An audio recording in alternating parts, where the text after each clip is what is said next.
Okay, let's settle down. I'm calling to order Arlington's 2026 annual town meeting. Looks like everyone's gotten their buttons. I didn't get my button yet, but I want to let's thank Elizabeth Carr-Jones, who created the design for the buttons, and Josh LaBelle, who created the buttons. Thank you.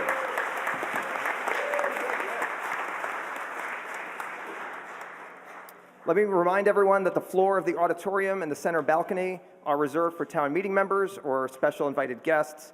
If you don't know what that means, you are probably not a town meeting member, and you should relocate yourself to one of the side balconies above on the second floor, which are open to the public. Thank you.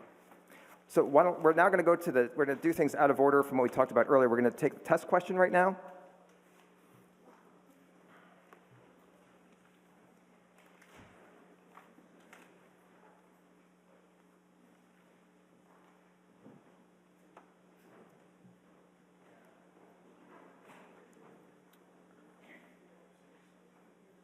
Okay, we're still bringing up the vote.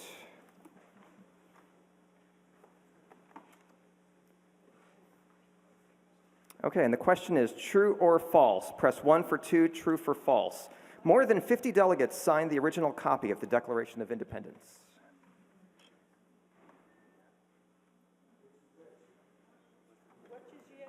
One is yes, and one is true, and 2 is false.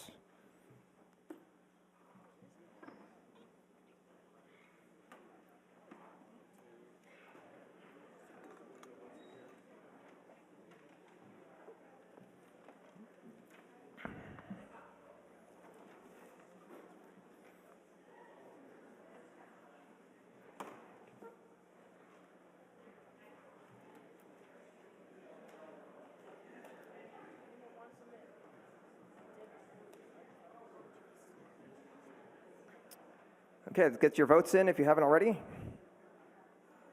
We're now at 197.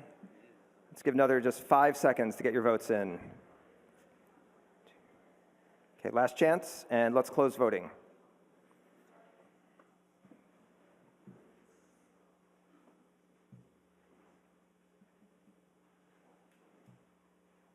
And it fails with a vote of 59 in the affirmative, 133 in the negative, with 6 abstentions. I'll talk more about the answer to this question later in my remarks. This year, what? Oh yeah, can we cycle through the screens so everyone can just verify your vote? Obviously, it's a test vote, but we want to make sure that the system is working properly for you. So make sure that the vote registered the way you expected. So this year, we started a pilot program to gather and publish information about warrant article hearings that included links to video recordings and agendas. The goal was to address the feedback in recent years about the limited time you all had to prepare between the publishing of reports and the start of town meeting. This pilot is a work in progress to try to get useful information. Sorry. Oh. You want this to be about a foot away so you don't pop. Great, thank you. Great, thank you. Is that better? Great, thanks. No? Okay, he's putting the volume up. Okay. Okay, so this pilot is a work in progress to try to get useful information to the hands of town meeting members. It's too quiet? Is that better? Okay, there we go. Thank you. The audio is also a work in progress. And so we want to get information to the hands of town meeting members and the public well in advance of town meeting. Excuse me, can the volunteers who worked on this initiative please stand so we can see and recognize you? Yes, great, thank you, thank you.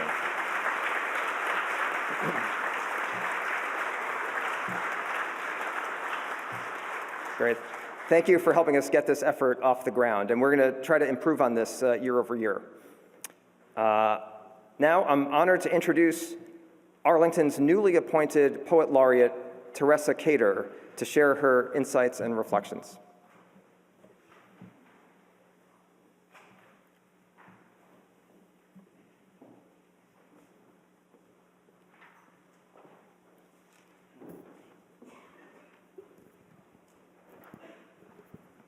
Does this work? Okay. Thank you for inviting me here. I think it's really fitting to have a poem read at town meeting. And that's because I think there's a deep connection between poetry and democracy. And it's the fact that in each, it's the individual voice that matters.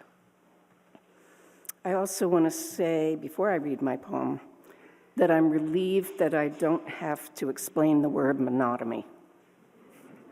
My poem is entitled The Battle of Monotony. When I sauntered to the mailbox in miserable sun, a woman stares at the stone marker by my fence. Sight of the house of John Cutter set on fire during the British retreat of April 19th, 1775. Dogs piss on it. A traffic box cautions walkers at the crosswalk, wait, wait, wait. Ambushed by 4,000 militia, the Brits torched houses and barns during the day's bloodiest fight. Royal bayonets gutting Jason and his friends at the Jason Russell House across the street. In third grade, I fell in love with glossy books about the founding fathers, the women in bonnets churning butter in barrels, that righteous hunger. What did I know of myths and facts? The Russells and their kind owned servants, some diaries say. Now our town fights over low-income housing. Jazz on the Russell House lawn, pop-up beer gardens and tents, the annual battle reenactments. Nearby, in the old burying ground, unmarked graves of redcoats and the enslaved. Where is Kate, owned by the Russells?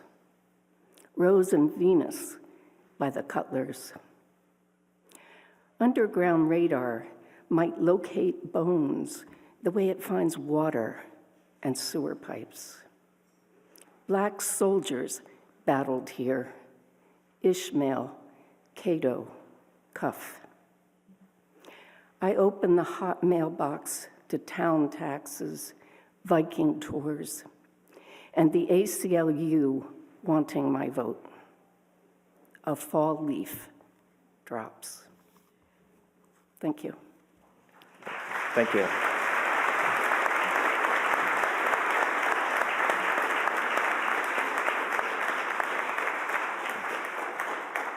Okay. Thank you for those thoughtful words and congratulations on your recent appointment. Tonight, with the opening of this town meeting, we continue a New England tradition which dates back nearly 400 years, when the first recorded town meeting was convened just 10 miles from here. Let's begin by acknowledging those who sacrificed and suffered along the path that would lead to the freedoms that we enjoy today. The Massachusetts tribe and the English colonists who settled here and fought and died here during the Revolution, and all who have served their communities and their country in the service of freedom. And remember those we've lost in the past year who've served the town of Arlington, including Carrie Fallon, former member of the Arlington Disability Commission and the Hybrid Town Meeting Study Committee, Ann Powers, former town clerk and select board member, Kathleen Keeley Diaz, former select board member, Bob Radocia, town meeting member, and Donald Marquis, former town manager. Let's observe a moment of silence to honor their memory.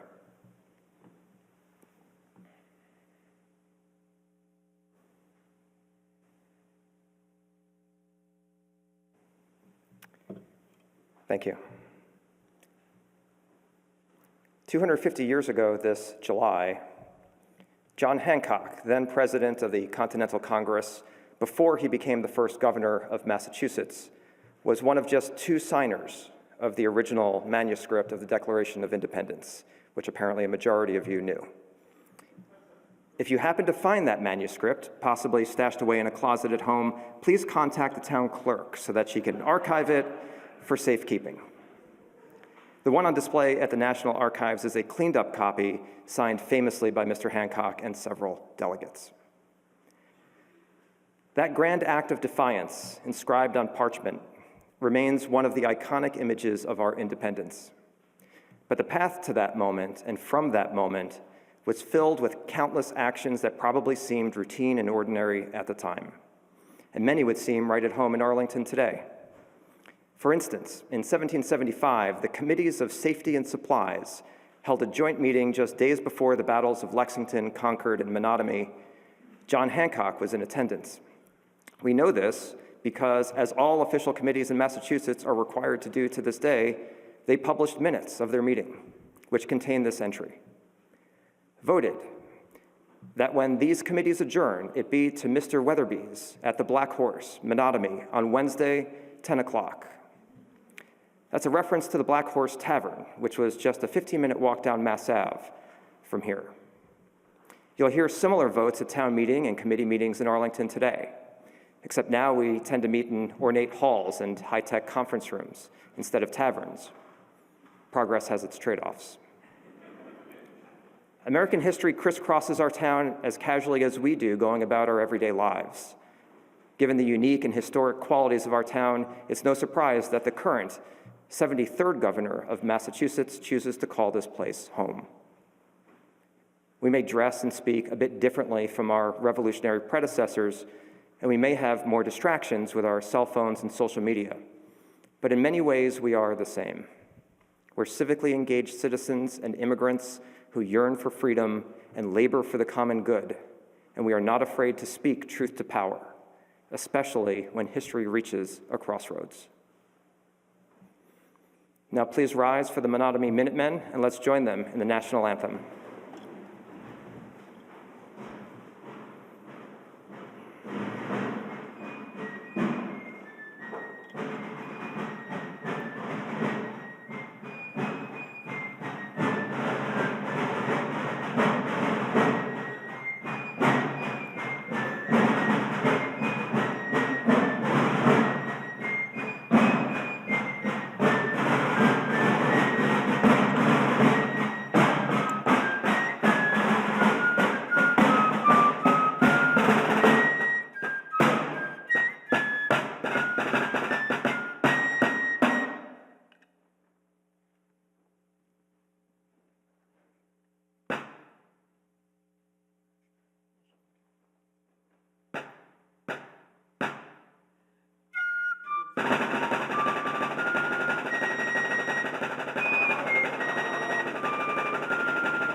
Great, thank you.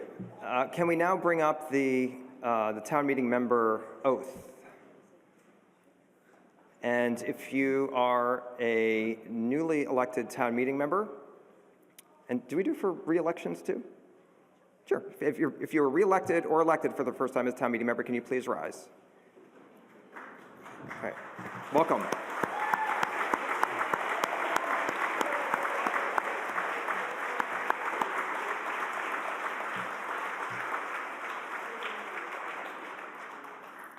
Okay, so raise your right hand and repeat after me using your own name. I, your name, will participate fully and will fairly evaluate all matters before town meeting and vote in the best interests of the town. I support free speech, and I will treat others with mutual respect, and will conduct myself in a civil manner that is becoming of an elected town meeting member.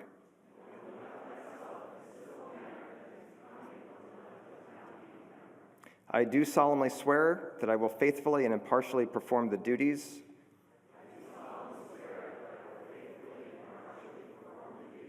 incumbent upon me as a town meeting member of the town of Arlington, in accordance with the bylaws, the Town Manager Act, and the general laws of the Commonwealth.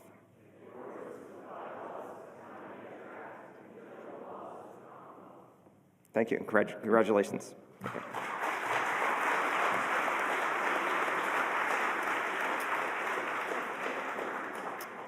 Okay, can we bring up the vote to consent to the satellite room, please?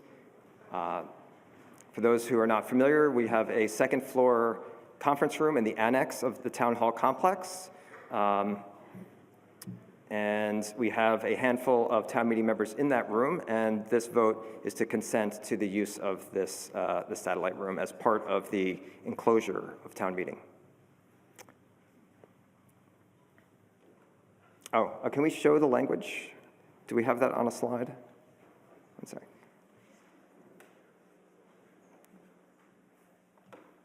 Yes, so I'll read it, that the duly elected representative town meeting members of the town of Arlington hereby consent and agree to conduct this meeting and address all articles on the warrant by in-person participation utilizing the town hall auditorium, which is down here, and a satellite room, which is up there, in the town hall complex via live audio and video. So this is not a hybrid meeting. It's an in-person meeting, but it's split between two rooms that are hardwired together. Okay, so let's bring up a vote now. So if you're in favor of this to consent to the use of the satellite room for this town meeting, you'd press 1 for yes or 2 for no. And this is a majority vote.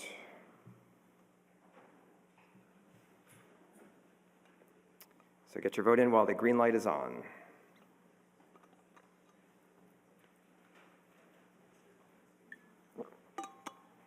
Okay, let's close voting.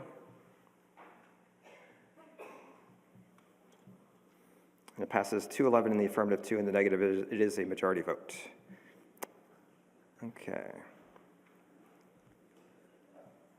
Madam Clerk, do you have reason to believe that this meeting was appropriately called by the Select Board and that the constable made a return of service on the warrant in accordance with the laws?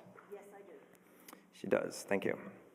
We will now take a series of procedural votes. Mr. Hurd? Thank you, Mr. Moderator. John Hurd, Chair of the Select Board. Sorry, my old eyes are struggling right now. It is requested that the members of the Select Board and elected officials of the town, town manager, department heads of the town and staff, superintendent of schools and staff, committees, commissions, and boards of the town, Minuteman Regional Vocational Technical School District Committee, and superintendent, members of General Court representing Arlington, members of the Arlington Retirement Board, employees and volunteers supporting electronic voting, and also any consultants who have been retained to work for the town relative to articles to be acted on by this meeting, and representatives of the news media be permitted to sit within the town meeting enclosure. Okay, we're going to take a voice vote, and we can now use yay and nay because we approved that last time. All those in favor of Mr. Hurd's request say yay. Yay. All those opposed say nay. It is unanimous. Mr. Hurd? It is further moved that the recommended votes contained in the respective reports of the Finance Committee, Select Board, Redevelopment Board, and all other committees be before the meeting without further motion once the meeting has voted to receive the report. Okay, so this allows us to get all those recommended votes before us without having to recite them every time each article comes up. All those in favor say yay. Yay. All those opposed say nay. It is a majority vote. Mr. Hurd? It is moved that if all the business of the meeting as set forth in the warrant for the annual town meeting is not disposed of at this session, when the meeting adjourns, it adjourns to Wednesday, April 29th, 2026 at 8 p.m. At what location? At the Black Horse? I mean, I'd be happy to do it at the Town Black Hall, Horse, okay. but at Town Hall. All those in favor say yay. Yay. All those opposed say nay. It is approved, majority. Okay, now calling for announcements and resolutions. Are there any announcements and resolutions for tonight? Seeing none. Now invite Mr. Hurd to offer the State of the Town address as Chair of the Select Board. Thank you, Mr. Moderator. John Hurd, Chair of the Select Board. Good evening to Town Manager Jim Feeney, town staff, fellow elected officials, and town meeting members, particularly those members who were newly elected and are participating here for the first time. If you are newly elected, just as an FYI, we usually run about 2 to 3 sessions, so plan accordingly. And I thought of if I could just give you one piece of advice as new town meeting members, it would be this. If you do come up and speak and you don't use your full 7 minutes, it is unnecessary to tell the moderator that you're yielding back the balance of your time. You could just sit down. My name is John Hurd. I'm currently the chair of the Select Board. I am joined here tonight by my fellow board members, Vice Chair Eric Helmuth, Senior Member Diane Mahan, with all the wisdom, Member Steve DeCourcy, and our newly elected member, Joe Solomon, who was elected in a very hotly contested, tight race. Couldn't be here tonight, but we acknowledge his presence. He's home practicing his interested face now that he has to sit behind the speaker queue. I would also like to give some thanks to our outgoing board member, Jane Morgan, who served as an interim select board member when Mr. Diggins left over the past few months. She's now enjoying civilian life after 8 years of as an elected official. So we thank her for her service.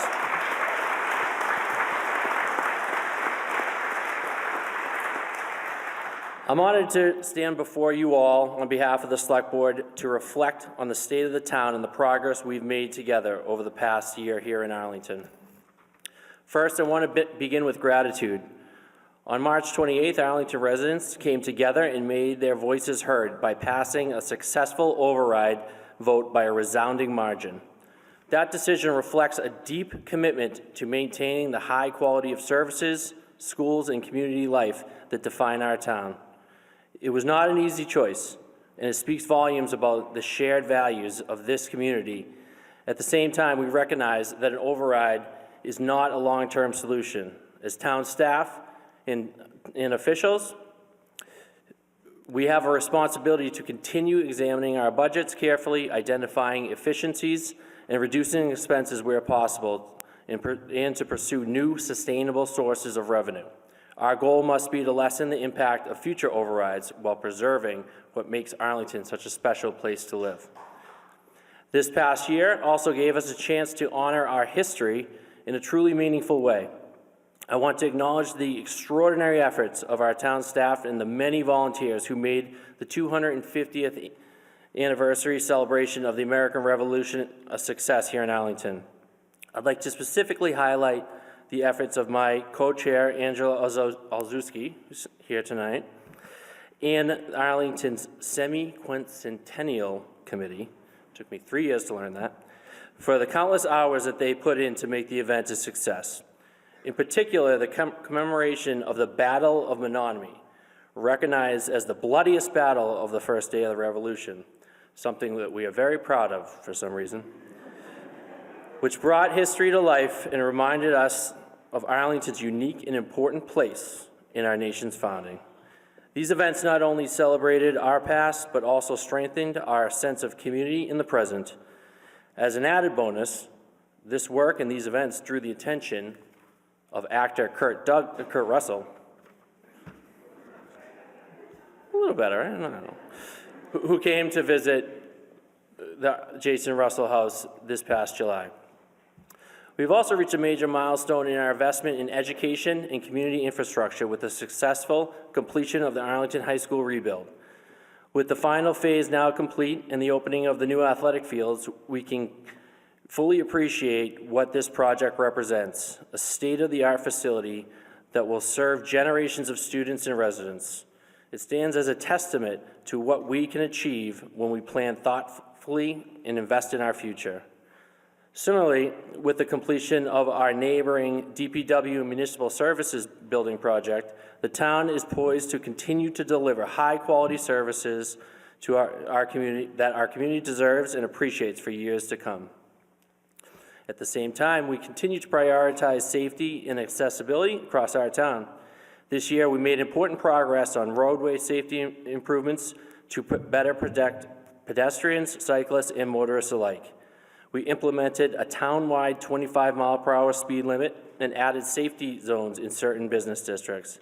Enhancements along the Mass Ave and Park Avenue corridors are already making a difference, with much more work planned, and we're about to begin construction on another Safe Routes to School project. This effort includes significant new sidewalks to be installed in the Stratton School area, helping to ensure that every student has a safe and reliable way to walk to school. While not the most glamorous of municipal topics, we also have had a successful transition to our new containerized trash program with a new waste hauler.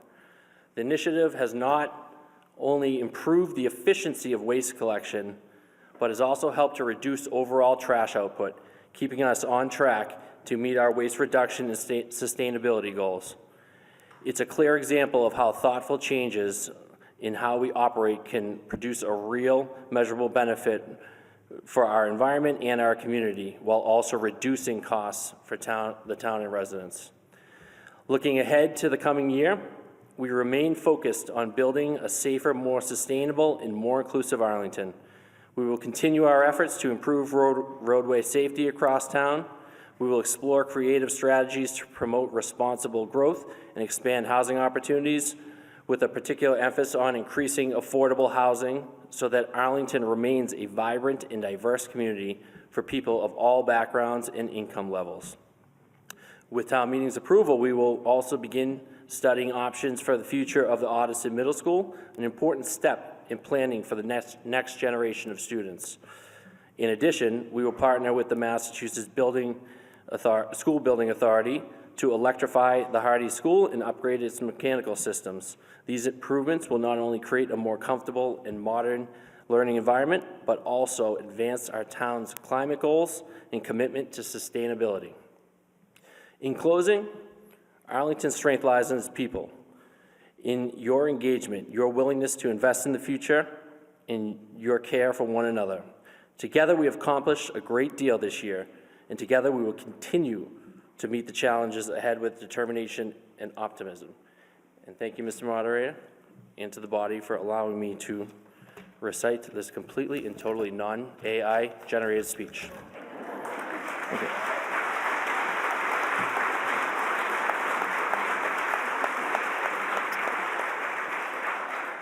Okay, that takes care of Article 2. Article 3, reports of committees.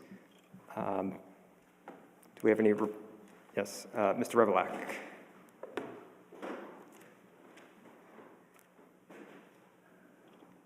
Mr. Moderator, Oh, is that microphone not on? Mr. Moderator, this one's on. I move that the report of the Arlington Redevelopment Board be received.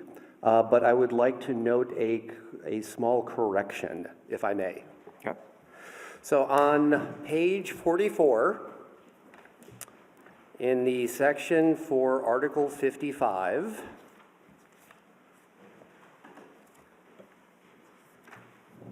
so there is a section labeled Discussion. The last line of the first paragraph of the discussion reads at least 22%, 22.5% of all units. That should be corrected to 25.0% of all units. Thank you, Mr. Moderator. So just as a clarification, this is page, it's numbered 44 on the page, but it's 47 if you're looking at like a PDF viewer. Do you know, you have the printed version? Well, I have the, it's the number on the bottom of the page is 45. Oh, 45. 44. 44, yes. 44. Okay, if you're looking at in a PDF viewer digitally, it looks like it's page 47. But it says 44 on the bottom of the page. Yes. So all those in favor of receiving the report of the redevelopment board, say yay. All those opposed, say nay. It is accepted. Thank you. Oh, we don't need the paper copies anymore, but thank you, thank you. Ms. Deschler? Yeah, we don't need to receive the paper reports anymore. We go now with the authoritative copy that's posted on the town website. Christine Deschler, Chair of the Finance Committee. I move that the report of the Finance Committee be received. Okay, we have a second on receipt of the Finance Committee report. All those in favor say yay. All those opposed say nay. It is received. Any other reports of committees? Yes, Mr. Moore. Christopher Moore, Precinct 14 and Chair of the Capital Planning Committee. I move that the report of the Capital Planning Committee be received. Okay, we have a motion and a second to receive the report of the Capital Planning Committee. All those in favor say yay. All those opposed say nay. It is received. Yes, Mr. Hurd. Thank you, Mr. Moderator. John Hurd, Chair of the Select Board. I move that the report of the Select Board be received. Okay, we have a motion and a second to receive the Select Board report. All those in favor say yay. All those opposed say nay. It is received. Any other reports of boards, committees, or commissions? Ms. Deschler?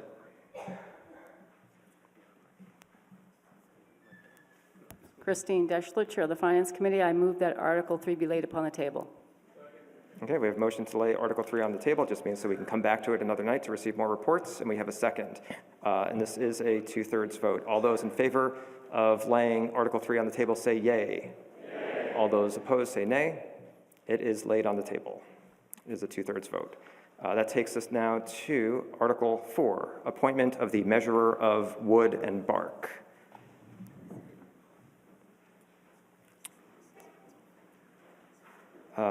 Did Mr. Warden wish to? Well, first of all, actually, we'll get to that in a second. Do we have any nominations for the measurer of wood and bark? Yep, Mr. Foskett.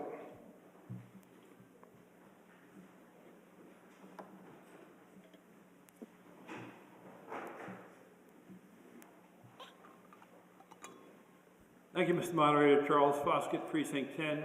I nominate Al Tosti. Who? Who is that? Mr. Tosti. I nominate Al Tosti. Okay, we have a nomination of Mr. Tosti for the position of measurer of wood and bark, and we have a second. We have a second, yes. All those in favor of Mr. Tosti being appointed to the measurer of wood and bark, say yay. Yay. All those opposed say nay. It is a majority vote. Congratulations, Mr. Tosti.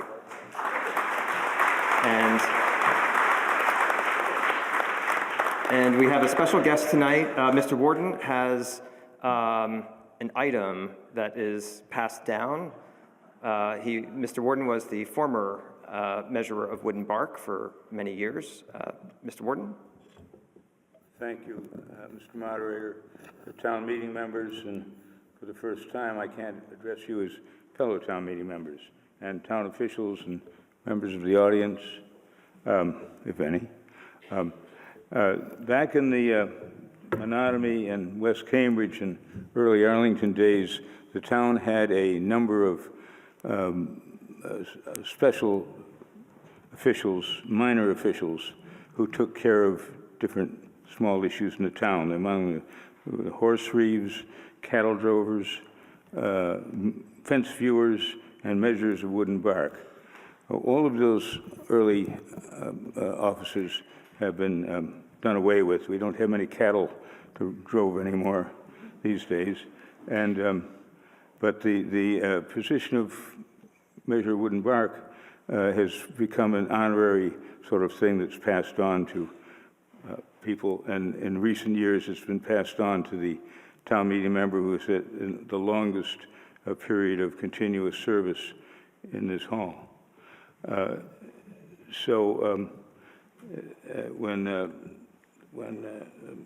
Mrs. Elsie Fiore, longtime town meeting precinct 2, determined not to run again, I was elected to that marvelous position, and I'm glad nobody came to me with a cord of wood to be measured, because I wouldn't have a clue how much is a cord of wood. But anyway, the tradition continues with the election of Mr. Tosti, who fairly newcomer. I think he joined town meeting a year after I did. Alan, I'd like to present you with this official box. The plastic box is not from colonial times. It's more recent. But this box, Alan, where are you? Oh, here you are. Okay. This box contains some bits of wood and some slices of bark and a 7-inch ruler to do your work. So here's your thing, and have a great time.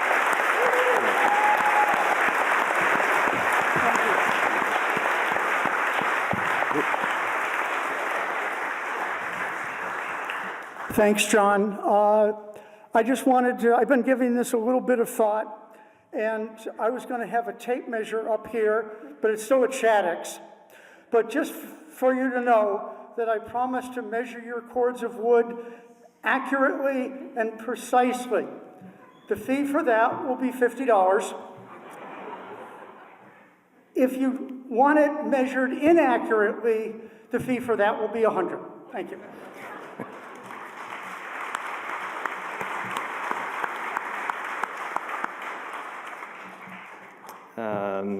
Mr. Feeney could figure out where that money goes. I'm not sure how that gets allocated. Okay, that now takes us to the consent agenda, which is a newer tradition at town meeting. Oh, I'm sorry, I skipped over Article 5. Thank you. The election of Assistant Town Moderator. Do we have any nominations for Assistant Town Moderator? Mr. Helmuth.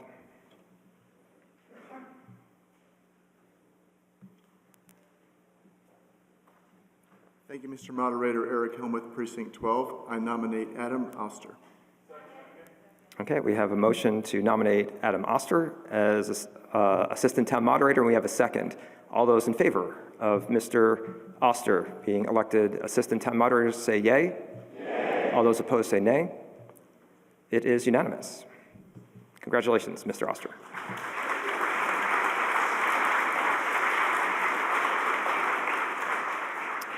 Okay, and now that brings us to the consent agenda. Can we display the live consent agenda? So this is different from the document that was part of the town meeting packet. That was the preliminary consent agenda. This is basically the same information, but in tabular form. And I'll be editing this in real time as we go through. And so I'll briefly explain, if you're new to this. The consent agenda is for articles that, I'll get to in a second, Mr. Wagner, that are voted on as a block with just like one vote that is applied to all of these articles all at once. And I will read through these article numbers and give you an opportunity for any town meeting member to shout out hold H-O-L-D, hold. And that means that that article will be removed from the consent agenda so that it can be debated and voted separately in its normal, natural numeric sequence. And whatever's remaining, whatever articles are not held, will remain on the consent agenda, and there'll be a vote at the end that applies to all of them at once. And so these are generally considered non-controversial articles, but that's subjective. And so if you feel there's something to debate, or there's motions that you would like to make on any of these articles, like amendments, substitute motions, anything of that nature, then you can hold an article, and then when that article comes up in its natural numeric order, we can open debate like we would any other article. This year, we're going to do one small simplification, and I apologize I didn't announce this in advance. It only occurred to me in the past week, that once I saw that there were, I believe it was 32, I think is the count, of majority vote articles on the consent agenda, and only 2 articles that have a 2/3 vote. Didn't seem to make much sense to have 2 separate consent agendas like we've done in the past. And so, because the votes are generally overwhelming for the consent agenda, if they weren't, then those articles would have been taken off and debated, presumably. So we're just going to take one vote at the end for all of them, regardless of their quantum of vote, and that'll be recorded as a 2/3 vote for all those articles, even though most of them only require a majority vote. So it just simplifies things and streamlines them a little bit. And it'll be less confusing because I won't have to skip certain articles, which causes several points of order every year. So we'll try to avoid that.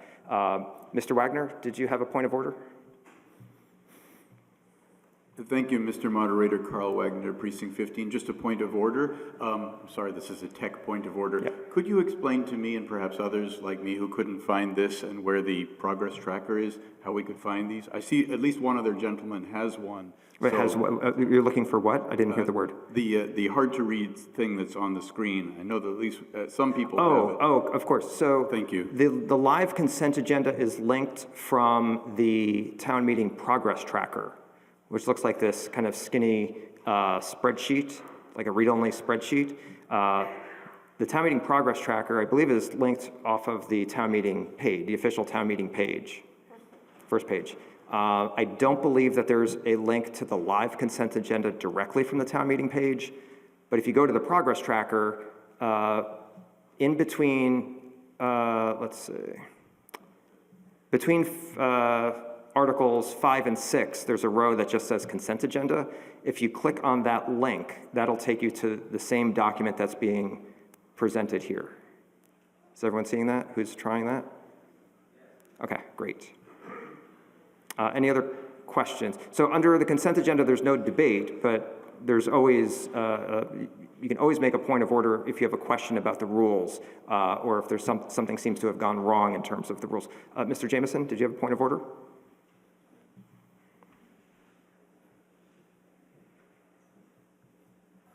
Thank you, Mr. Moderator. Gordon Jameson, Precinct 12. Could we expand this a little more? There's an extra room. Can we blow it up bigger? Can we use more of the horizontal space? Did you want it to be bigger or? Yeah, bigger. Okay. Looks like they're doing that. Better? Thank you, Mr. Moderator. Great, thank you.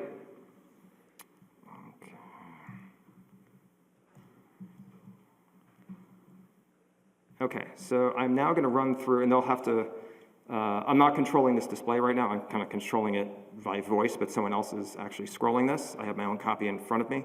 But as I make edits to this, they should update within a couple of seconds on the display here that you're seeing. So I'm now going to run through the article numbers. Remember, if you wish to make a motion for this article at some later point, you're not going to make that motion tonight, but if you intend to make a motion for an article at some point in the future, say for Article 8, you wanted to offer a substitute motion on it. You don't have to offer that substitute motion tonight. Well, you will as soon as we get to Article 8. But during the consent agenda, you just need to yell hold, and I will ask for your name. Give me your name. You don't have to come to the mic. You can just shout out your name and precinct number so that I can record who requested the hold. So that debate will start with that person when we take that article at some later point. So far, so good? question in the back? Point of order? Yeah, come to the mic so everyone can hear you.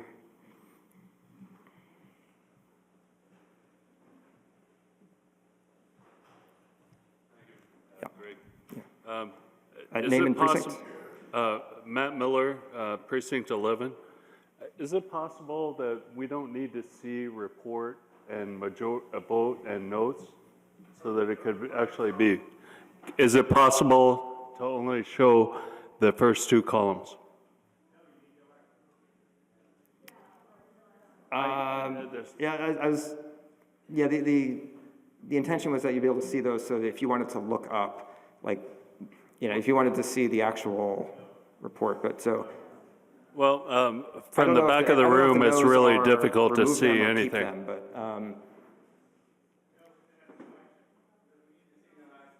Yeah, because I think folks want to see no action as well. Is it possible to reorganize the columns?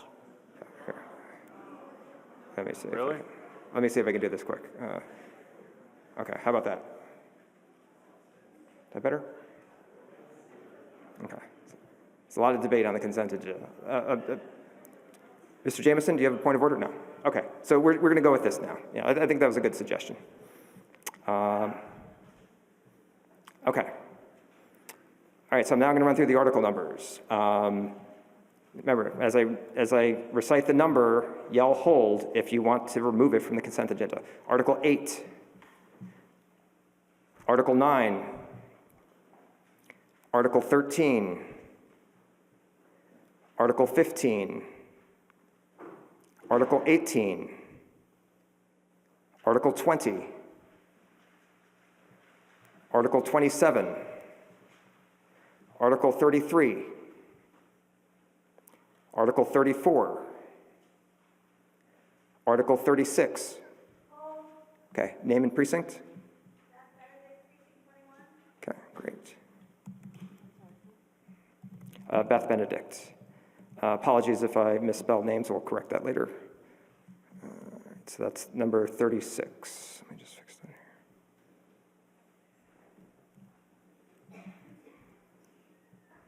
Okay, Article 37. Article 41. Article 56. Article 57. Article 58. Article 61. Okay, name and precinct? Okay, that's 61.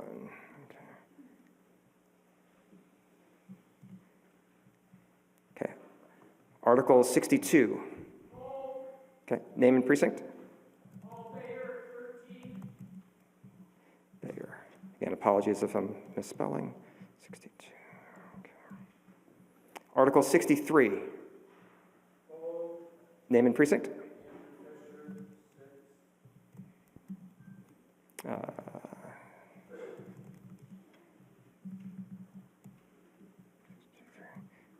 Article 68. Article 70. Article 71. Article 73. Article 74. Article 75. Article 76. Name and precinct? Okay.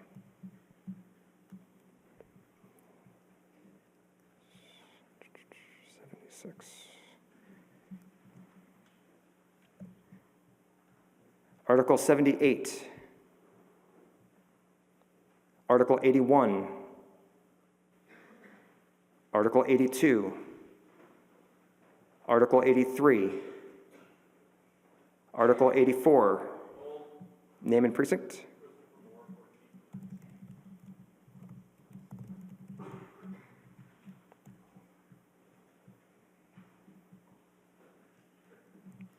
Okay. Article 85. Article 86. Article 87. Name and precinct?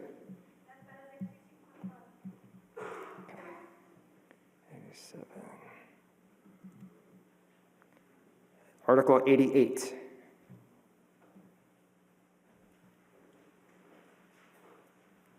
Okay, so we have now our final consent agenda. And I will very quickly run through without pausing, I'm going to run through the numbers of the ones that are remaining on the consent agenda. Let's see. Article 8, 9, 13, 15, 18, 20, 27, 33, 34, 37, 41, 56, 57, 58, 68, 70, 71, 73, 74, 75, 78, 81, 82, 83, 85, 86, 88. 76 was held.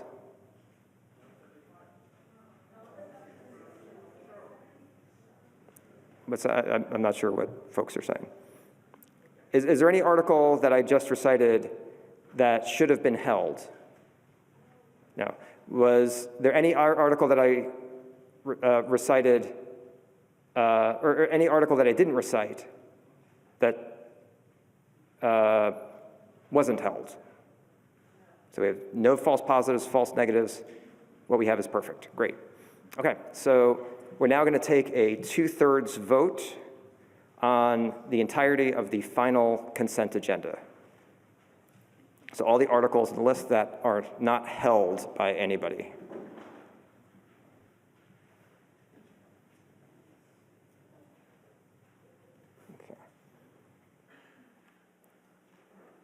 Okay.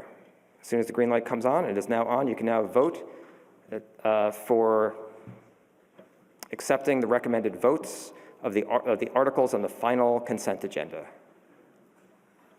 1 for yes, 2 for no, 3 to abstain. And this will be a 2/3 vote, which will be applied to all articles on the final consent agenda. Okay, voting is now closed.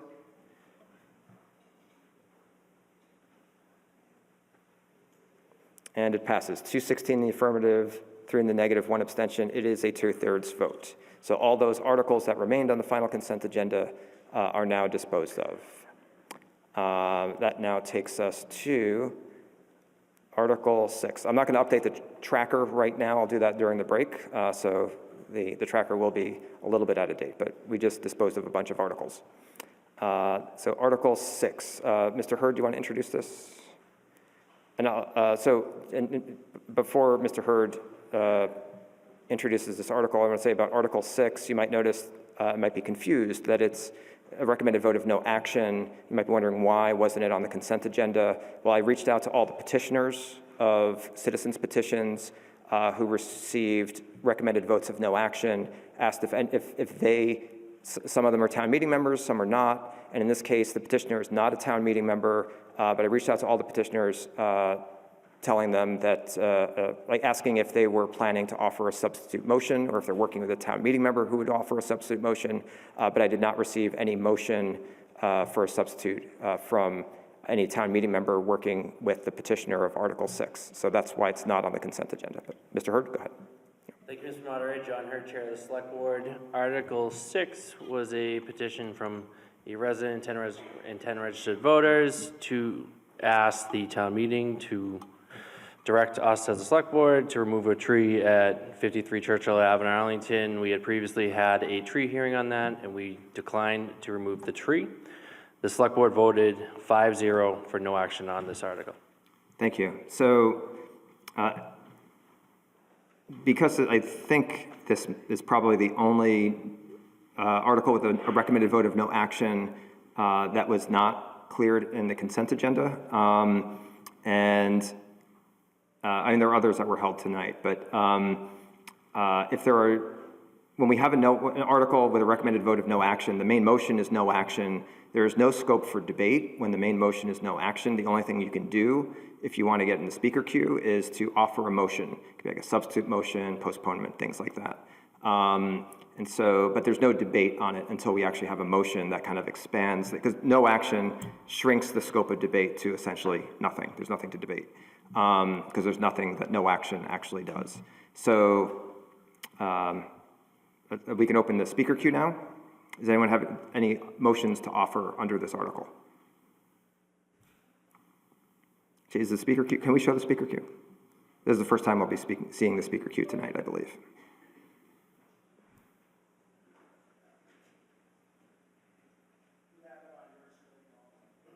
Oh, it's only on my screen? Okay. We don't have any way to show it right now? Okay. Okay, so we'll get that fixed. That was not intentional for only me to see the speaker queue.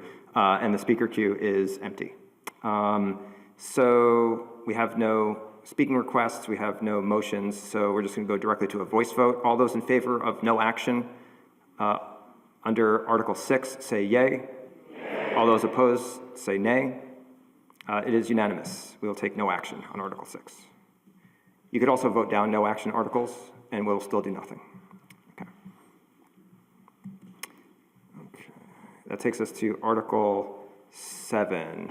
Mr. Hurd?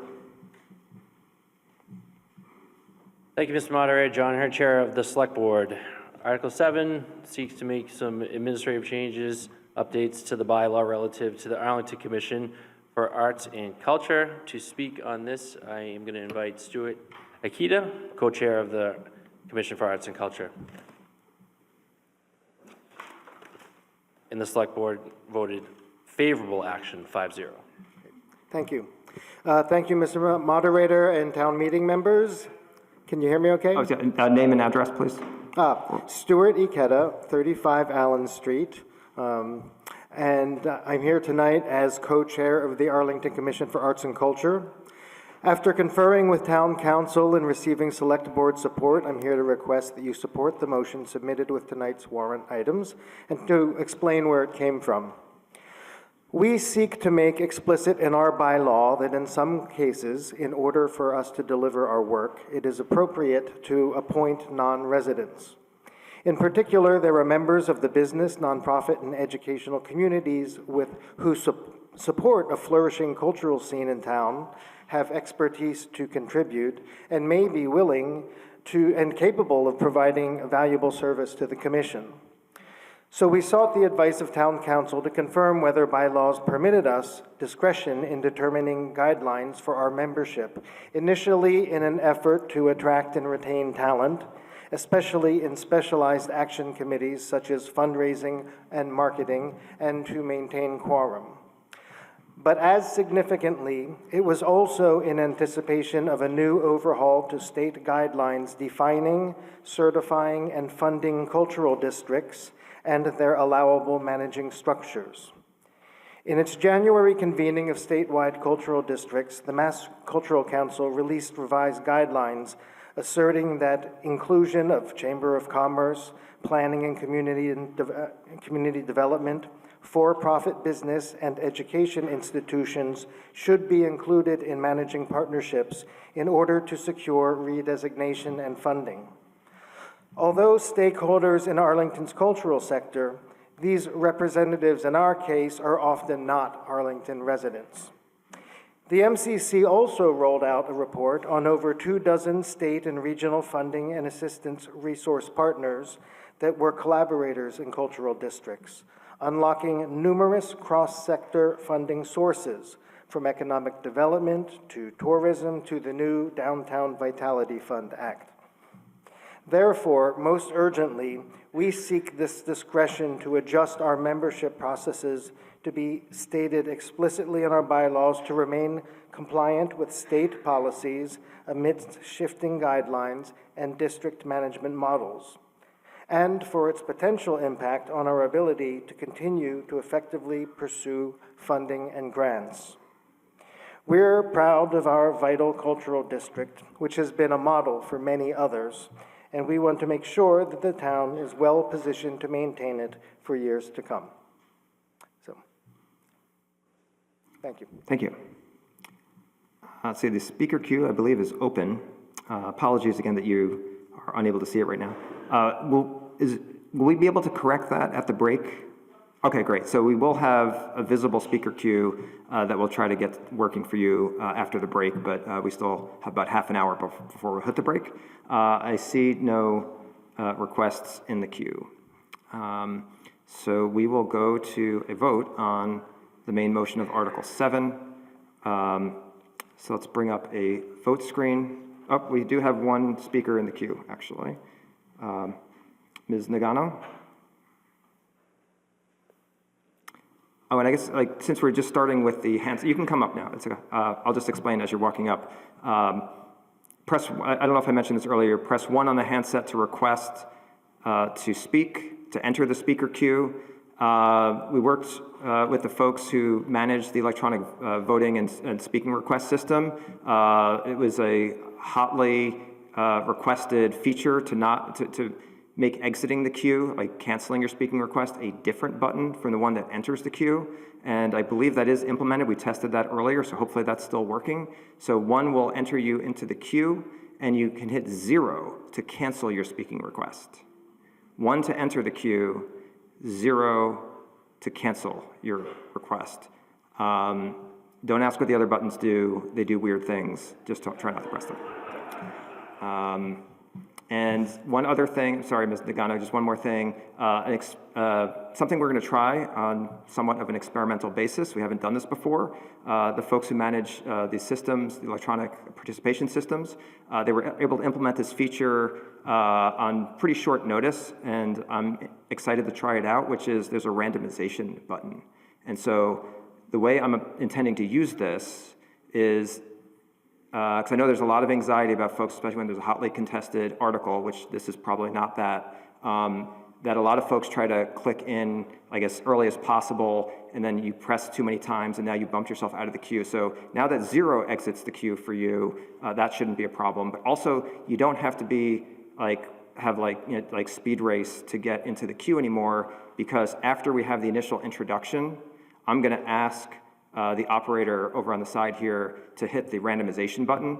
And so that first kind of tranche of requests, we're just going to totally randomize them. And then after that, because those all come in at the same time anyway, so it's not really fair that someone got in a 1/10 of a second earlier. That doesn't really matter. So those initial batch of requests during the initial presentation, we're going to randomize those, and then the requests after that will appear in the order that they were requested, like after that initial batch. When you see it in action, it will be more obvious what's happening. So again, this is a little bit experimental. We haven't tried this before in a town meeting setting, and so we're going to try that. So Ms. Nagano, apologies for delaying your, go ahead, you have the floor. Junko Nagano, Precinct 11. As this modified bylaw is written, actually, I have a question for Mr. Ikeda and the Cultural Council. As this modification is written, will there be possible scenario where none of the committee members would be Arlington resident? It would be, actually no, because there are still sort of representative slots in the commission. So for example, one of the roles will always be filled by an Arlington resident member of the working artist community here in Arlington. There are other roles, there are at-large seats which can be appointed at the discretion of the town manager.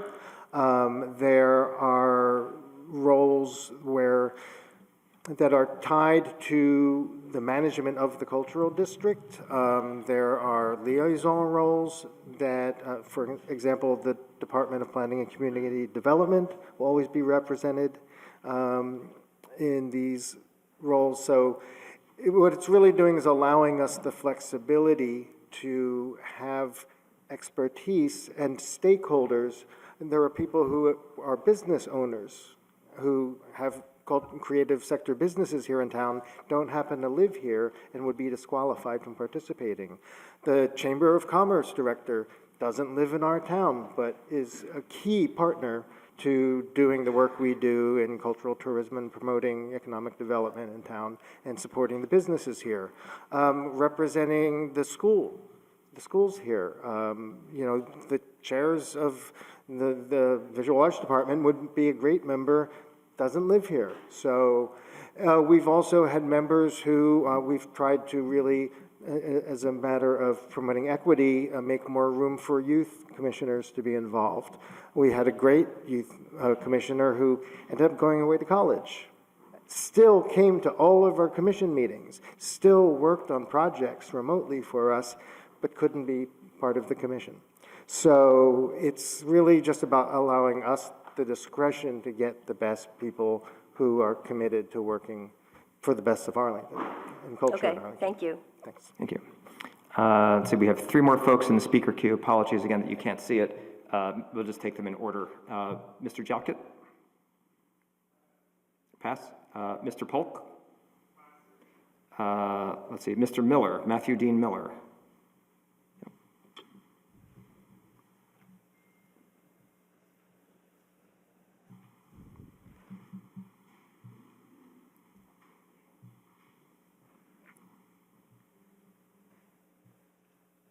Thank you, Mr. Moderator. Matt Miller, Precinct 11.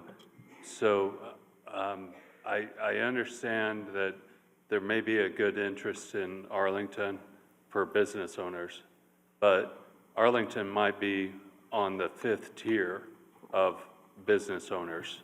And so what happens if there's like not even a majority of Arlington residents involved in this? What happens is, as long as, well, from strictly the cultural district perspective, and being able to participate in these programs and be eligible for these grants, I can't imagine a scenario in which that is true in a 13-member commission. It might be, but there are still going to be guardrails because there will be direct relationships with the town, with town staff participating, with Department of Planning participating, with representatives of our educational institutions participating, as well as the other appointments that are at the discretion of the town manager and some of the roles-based. I myself am an appointee of the school committee, so the school committee has discretion.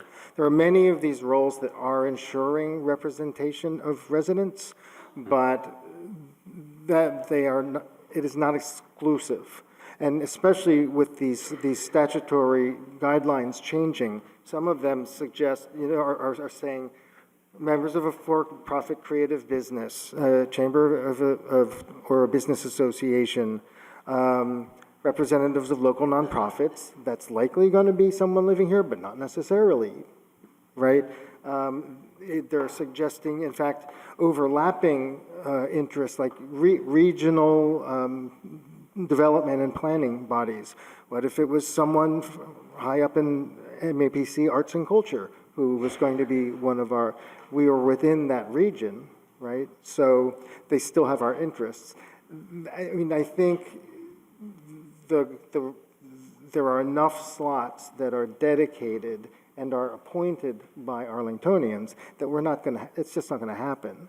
But it's actually broadening the pool of talent that can service the commission and the community. I believe you. Sell it on 2 sentences. Okay. Let's try to remember to direct questions through me. Yeah. Okay. In 2 sentences, then, I would say the commissions that are serving the town need to be inclusive of all the perspectives of all the stakeholders in town. And that includes the business owners, the students here, and as well as the residents. And then the second sentence would be, the state will require it or we will lose our opportunities, access, and cultural district. You sold me. Okay. Okay, next is Ms. Band.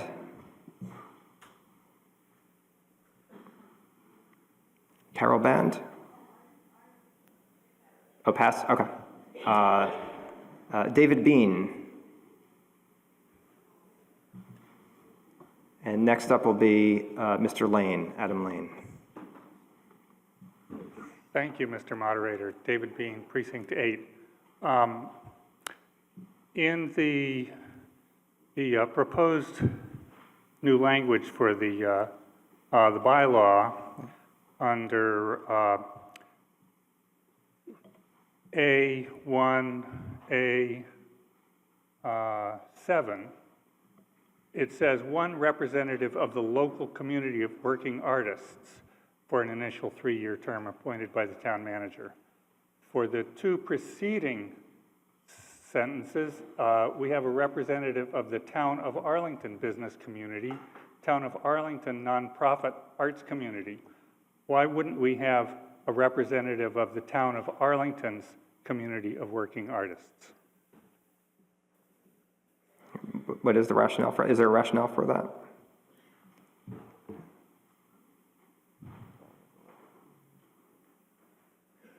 Let's see, like I'm saying, with the old 7 or the new 7, which? The new 7. New 7. But it hasn't changed, right? Just the numberings of, let's see. It just seems like an appropriate place for me to restrict the membership to actual residents. Oh, like why wasn't it applied there? 5 and 6 seem to require that. At least local community is mighty vague. What's local? I would say local is the town of Arlington, but I believe, I don't want to, it's been a long time. We voted on this when I was a town meeting member in Precinct 6 back in 2018. I believe that line is the language of the original bylaw, and it just stuck. It doesn't reflect any change, only the number. Right, right. Perhaps it doesn't matter. Thank you. Thank you. Mr. Lane, followed by Mr. Greenspan. Adam Lane, Precinct 3, move to terminate debate. Okay, we have a motion to terminate debate, and we have a second. All those in favor of terminating debate say yay. Yay. All those opposed say nay. It is a 2/3 vote. Debate is terminated.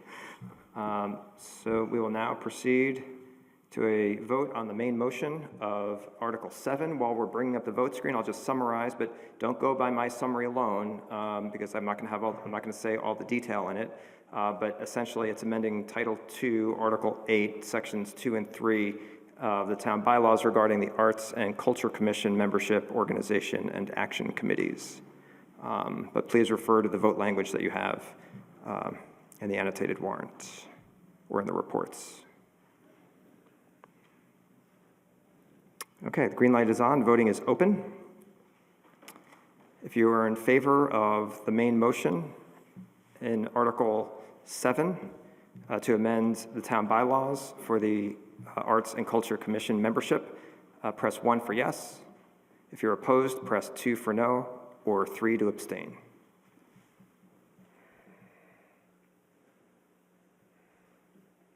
Okay, voting is closed.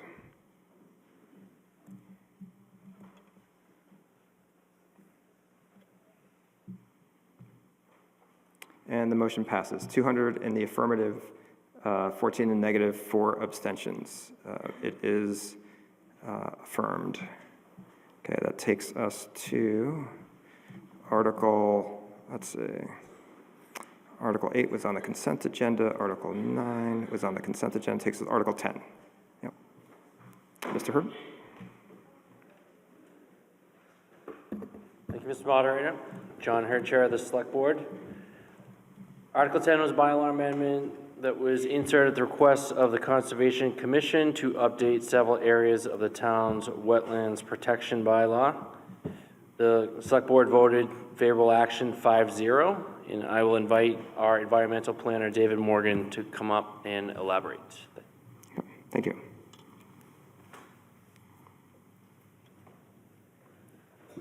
And did we have slides to show?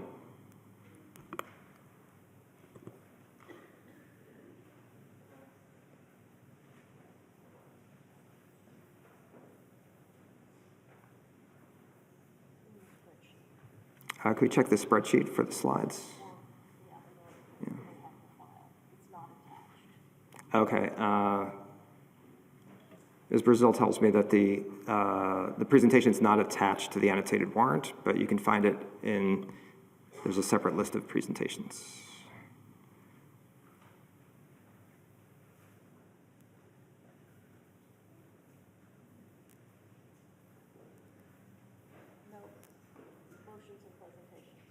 Motions and presentations? The folder on the left? Or the top? Oh, I see, the folder at the top of that view. Yep, right there. Article 10, yep. Sorry for the delay. Okay, Mr. Morgan, you have the floor. Very good. Thank you, Mr. Moderator. The Conservation Commission decided to revisit its bylaw after... Is that microphone working? It's a little touchy. Is that better? I'll switch to the other one. You could try the center, might be better. I can already tell that that's better. As I was saying, the Conservation Commission decided to revisit this bylaw after revisiting its regulations and intending to update them, finding that there were gaps in what the bylaw provides and what current practice sort of affords. The first matter that we sought to address were protections for wildlife. There are added protections for individuals and species within the bylaw. There is also a set of criteria that will apply to climate change impacts, specifically looking at mitigating the negative impacts of climate change and resilience to the same. We looked at the permitting that's required for what are called Chapter 91 applications. This is an instance, for example, when somebody might want to put in a dock or a pier. We were previously handling those through administrative approval, trying to streamline the permitting process. Unfortunately, we're not allowed to do that, so we're going to correct that within the bylaw itself. We wanted to revisit how many times permits can be extended because there is a conflict between the bylaw as it was originally written and the regulations and some confusing language around that procedure. The clarification simply states that you can get one extension. It's always a period of 3 years that a permit is valid for, and the clarification is there in the main motion language for you. I believe it's case law that brought us to the next point here about the defined penalties for violations and enforcement procedures. It is not sufficient in the eyes of the courts to say that you have penalties for violations of this law up to, let's say, $300 a day. You have to be specific about the violation and state what the penalty is. So the bylaw now clarifies that there is one standard. It is in fact $300 per violation per day. We moved the fee schedule to the regulations, hoping to make that easier to update in the future. It hasn't been updated in quite some time. We are currently updating the regulations now, and that will come with a change to the fee table. Each time that fees would change would require a vote of this body in order to gain approval, and so we're seeking to streamline that further. The last major consideration here is the waiver procedure. This is language that's been in the bylaw in some way, shape, or form since the beginning. It helps to avoid constitutional issues like a taking, for example. If a project or a piece of land is deemed to have essentially no value, you need a way for somebody to get around that to avoid a constitutional taking. And the waiver language that is in there is now updated to ensure that we are allowing for that kind of contingency. Finally, there are a number of clerical changes. You'll see quite a number of sections have changed. Suggestions like the definitions being relettered, some renumbering in there, a handful of word changes and so forth, but all quite minor. that is the scope of it.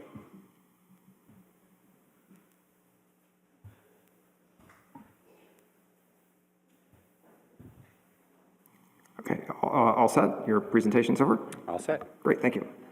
Let's see, the speaker queue is open. Again, apologize, you can't see it yet. We have just 3 speakers. Ms. Dre is first. Pass. Ms. Cotrero.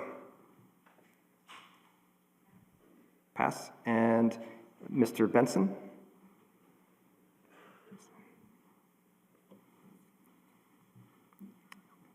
And then after Mr. Benson, we'll take Ms. Evans. Thank you. Thank you, Mr. Moderator. Good evening, fellow town meeting members. I move to postpone consideration of this I'm sorry, article. name and precinct first. Oh, I'm sorry. Eugene Benson, Precinct 10. I move to postpone consideration of this article to Wednesday, April 29. I ask for that because I did file an amendment to the article. I did it yesterday, but it didn't meet the 1 business day rule, so you don't get an opportunity to see it. So if you would do me the favor of voting in favor of postponing this to Wednesday, my proposed amendment will then be posted. You'll have an opportunity to look at it, and we'll have an opportunity to debate it. So I request that you second this motion and then vote in favor. Okay, we have a motion to postpone until Wednesday, and we have a second. The way you didn't specify a specific time Wednesday, but the way I would probably handle this is if we are in the middle of an article at the end of tonight, that we finish that article on Wednesday, and then we can take up Article 10 immediately after that first article being completed. And if we complete an article tonight at the end of the night, then we'll just take up Article 10 immediately. Okay. So all those in favor of the postponement I just described, say yay. Yay. All those opposed say nay. It is a majority vote. It's a majority to postpone to a certain time, which is different from tabling, which requires 2/3. All right, so that is postponed. Okay, so that takes us now to Article 11. Mr. Hurd, do you want to kick us off? Thank you, Mr. Moderator. John Hurd, Chair of the Select Board. Article 11 was also inserted at the request of the Conservation Commission, and I will again invite our environmental planner, David Morgan, to come up and explain the article. The Select Board voted favorable action 5-0. Okay, Mr. Morgan? Thank you, Mr. Moderator. This is the bylaw amendment for wetlands enforcement. This would revise the non-criminal disposition of bylaws at Title 9, Article 2, to include language that simply states that the conservation agent and conservation administrator, both staff members in the Department of Planning and Community Development, are able to issue tickets for violations under the Act and the local bylaw. This is required language that was determined to be necessary in reference to other case law. And Mr. Morgan, I I apologize for the interruption. Can we clear the speaker queue, please? Because I think we have speakers from the last article. Great. It's cleared now. So the speaker queue is now open for Article 11. Mr. Morgan, apologies for the interruption. Go ahead. Okay, and looks like we're all set. Okay. Seeing no speakers for Article 11, we'll proceed to a vote on the main motion, which would amend Title 9, Article 2 to add the conservation agent, conservation administrator, and police officers as enforcing persons. I'll just mention that I did get questions about scope on this because it's adding police officers, town police officers as enforcing persons, which was not mentioned in the article text, but it actually doesn't change the actual semantics, the meaning of the bylaws, because town police officers by default are enforcing persons. So it just, without specifying police officers, it could be interpreted as excluding them as enforcing persons and overriding kind of the broad authority that they have for enforcement in town. So that's why that's in there. And that is within, I consider that within scope. Okay, so voting is now open for the main motion under Article 11. This seeks to amend Title 9, Article 2 of the bylaws to add conservation agent, conservation administrator, and police officers as enforcing persons. If you're in favor of that change to the town bylaws, press 1 for yes. If you're opposed to that change to the bylaws, press 2 for no, or 3 to abstain. And this is a majority vote. Okay, voting is closed.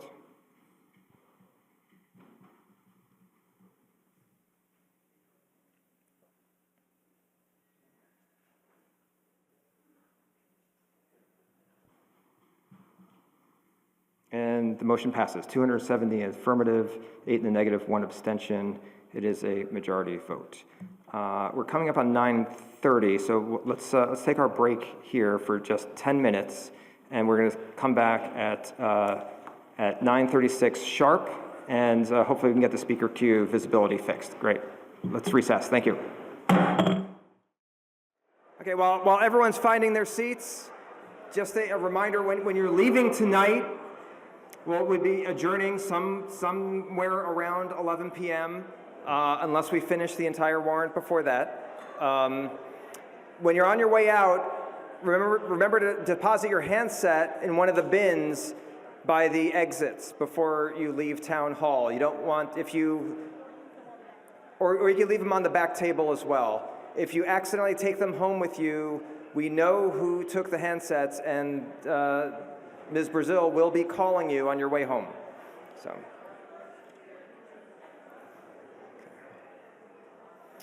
Okay, so we are now resuming at Article 12.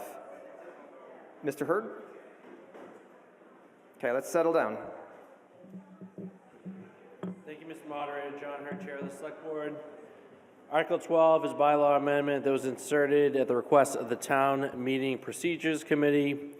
Oh, I'm sorry. Let me just pause you 1 second. Can we clear the speaker queue?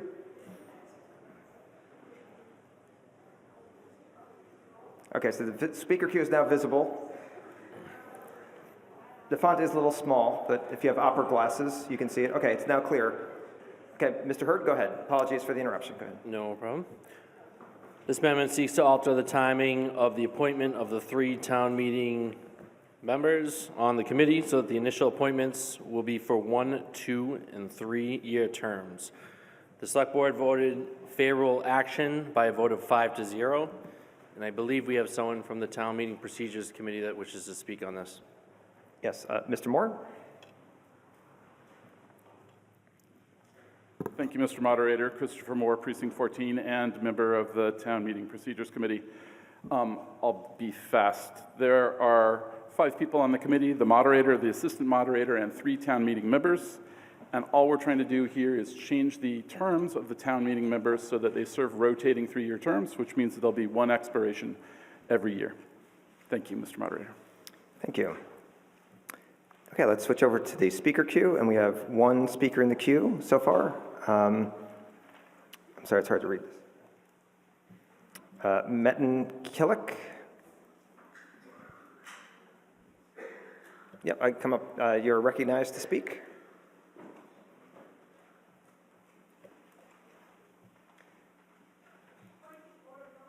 Oh, point of order. Microphone, please. Yeah, we can't hear you without the microphone. Nancy Bloom, Precinct 18. Can you make that bigger? Nobody can see it. At least I can't. I'm getting someone shaking their head. They're not able to change that right now. We might try to address that before Wednesday. We'll see what we can do, but not able to change that, unfortunately, right now. Sorry about that. Okay, Mr. Griffin? Pass. Okay, seeing no other speaking requests, we'll proceed to a vote on the main motion of Article 12. Let's bring up a vote screen, and while that vote screen, before we open voting, I'll just summarize. This main motion would amend Title I, Article 8, Section C of the town bylaws to establish rolling 3-year staggered terms for town meeting procedures committee members, the appointed members of the committee. Okay, voting is now open. If you're in favor of this change to the town bylaws, press 1 for yes. If you're opposed, press 2 for no, or 3 to abstain.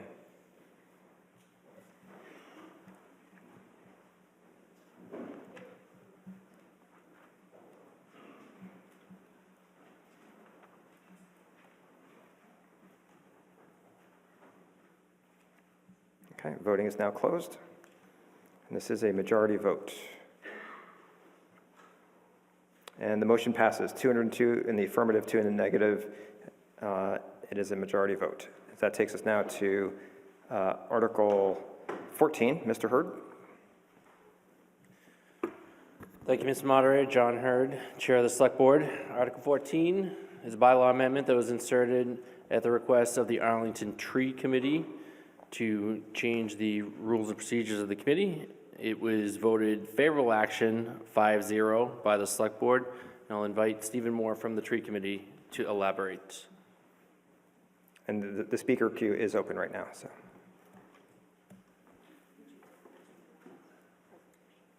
Oh, and Mr. Moore has a presentation that should be available, right? So if we can just switch over to that, perfect. Mr. Moore, you have the floor. All right. Thank you, Mr. Moderator. Steve Moore, Precinct 18, and co-chair of the Arlington Tree Committee. Next slide, please. First, just a brief history of the committee. We've been around since 2003. The town meeting created us back in 2003 with a particular charge about reporting back on the advisability about enacting a tree bylaw in town, a tree preservation bylaw on public and private land. The town meeting agreed and voted us in.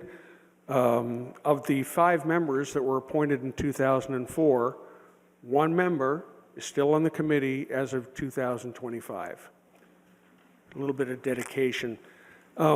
However, as far as we could tell, there was no reporting back to the town meeting in 2004 as requested in the charge.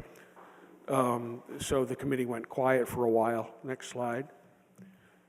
In 2010, we were recreated, so to speak, by the Select Board, an action of the Select Board with the charge that you can read that there.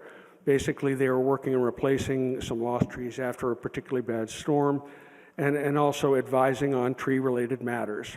And we'd be working closely with the town tree warden at the time, Jim Dodge. So some old-timers here might remember Jim Dodge, who was a DPW employee at the time, and that's how far back we go, the 2010. And of the 10 members that were appointed on the committee at that time, 3 of them are, again, members in 2025. So we have some very hardworking and dedicated folks related to this activity. Next slide. And so since 2010, we've had a lot of things going on. Our signature effort was the establishment of a tree protection and preservation bylaw that the town meeting, we developed it, the town meeting voted it in 2016. And so it's part of the town bylaws, Article 16 under Title 5.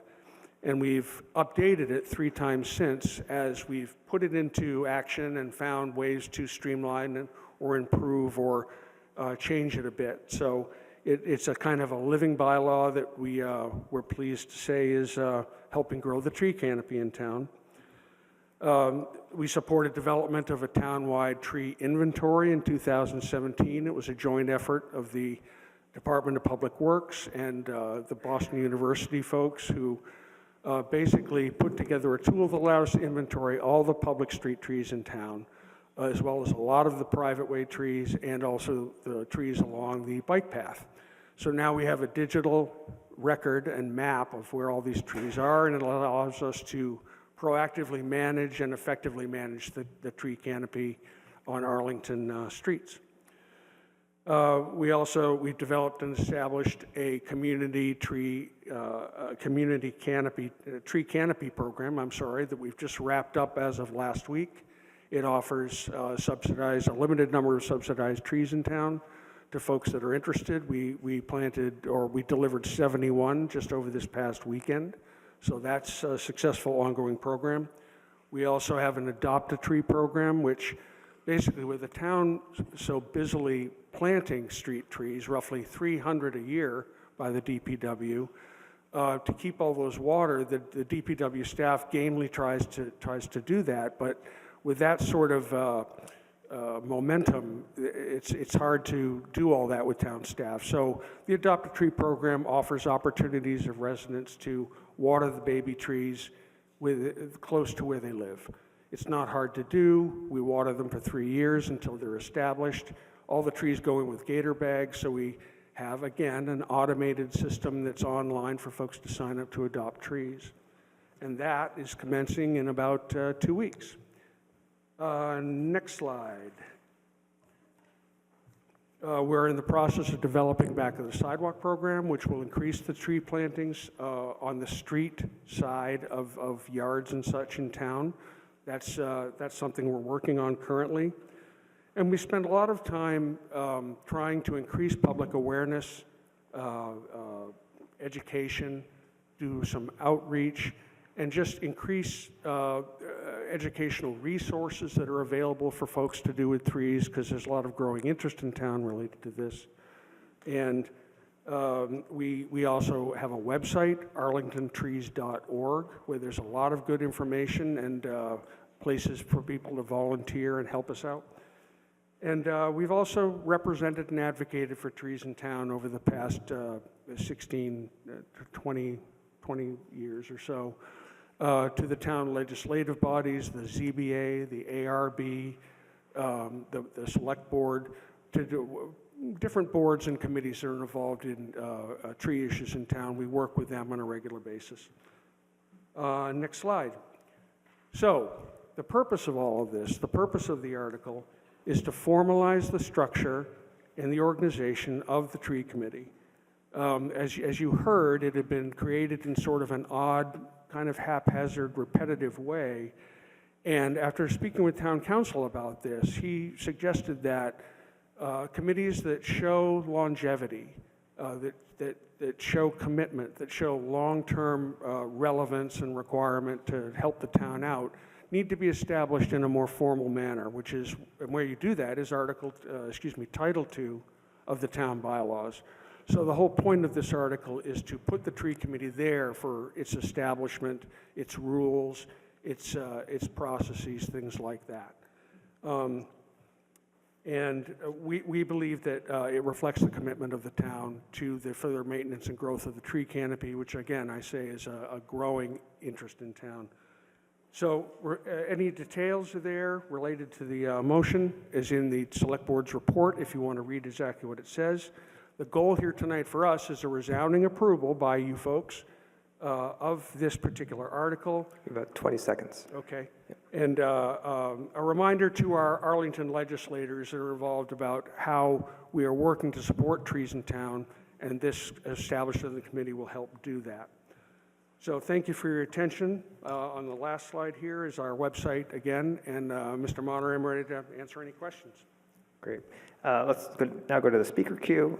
We'll first take Pi Fisher,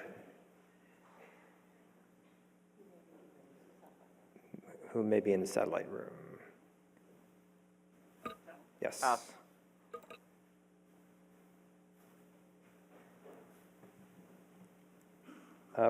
If you're speaking, we're not able to hear. Is the mic on? Pass.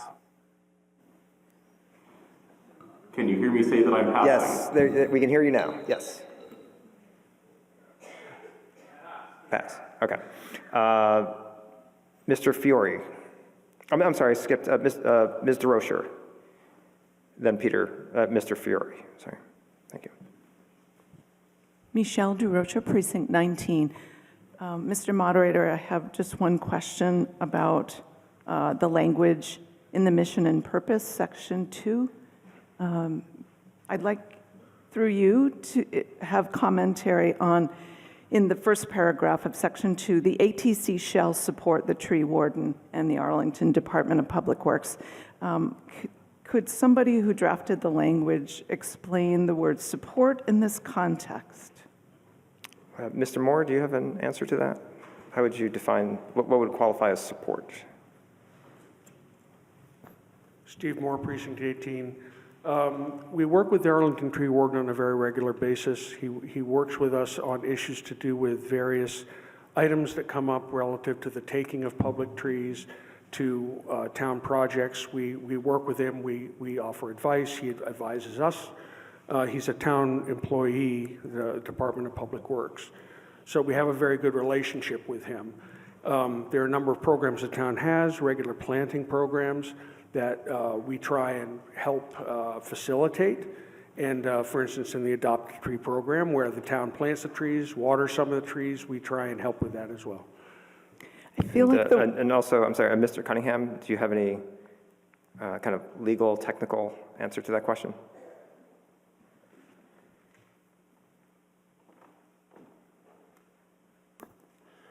Thank you, Mr. Moderator. Michael Cunningham, Town Council. I just wanted to add to that the duties of the town's tree warden are dictated by Chapter 87 of the Massachusetts General Laws. So the tree committee certainly supports the efforts of the tree warden, but how public shade trees are treated in town are dictated by that particular statute. The tree committee can offer support for the tree warden, but his duties are set forth there.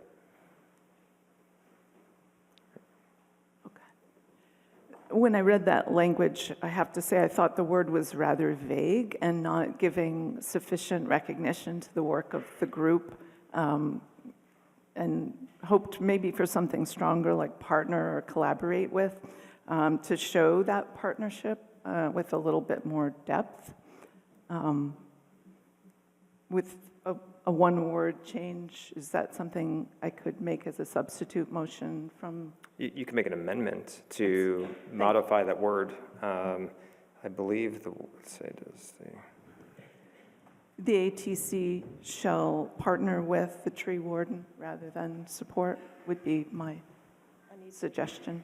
My amendment. Can you repeat the exact words? I mean, the word with support appears only twice in the vote language. So it's unambiguous if you refer to the word support in section 2. Like if you wish to replace the word support in section 2 with some other word, is that what you're intending to do? Correct. The ATC shall partner with the tree warden. So to change support to partner with in section 2. May I have just a reaction if that is in the spirit of how the group works with the tree warden? Mr. Moderator? Mr. Moore? Yeah. I don't think we'd have any difficulty with that. That language is fine with us. Mr. Cunningham, did you want to weigh in on the legal aspects of that?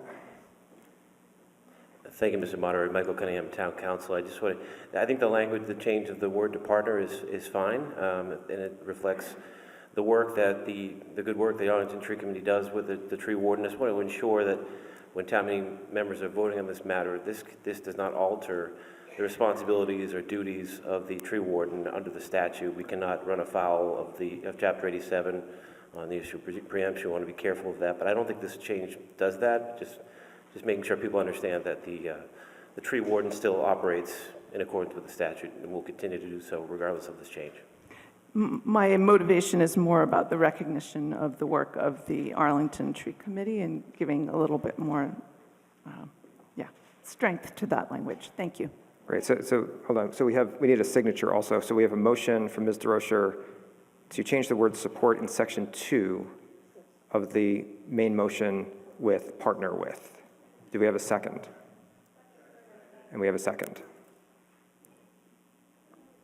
Okay, so we now have in front of us, we have the main motion of Article 14, and we have an amendment to that main motion. And so we can debate those together, and we will vote on them in succession after debate. Next in the speaker queue, we have Ms. Stamps. I'm sorry? Ms. Stamps, you're up. And then after Ms. Stamps, we have Mr. Schnebley.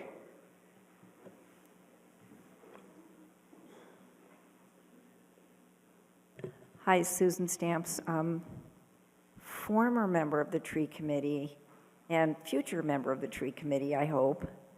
I don't agree with this motion. I'm sorry, Precinct 3. I don't agree with this motion that we would partner with the tree warden. As Town Council just said, the tree warden is a statutory position in the town under Chapter 87, the Public Shade Tree Law.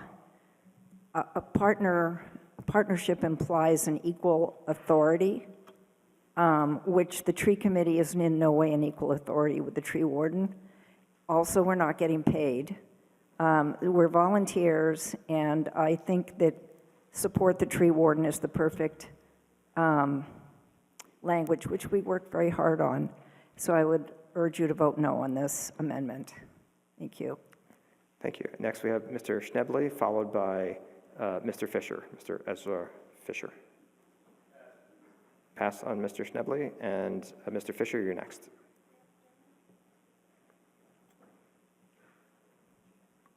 Ezra Fisher, Precinct 4. I just had a question. Does putting the language of this committee into the bylaws change the sort of power of the committee itself? Mr. Cunningham?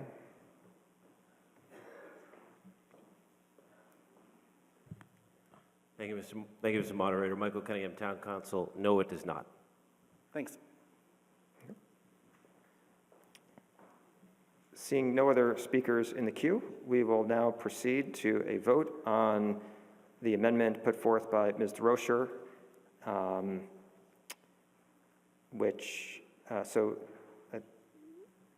we bring up a vote screen on the amendment?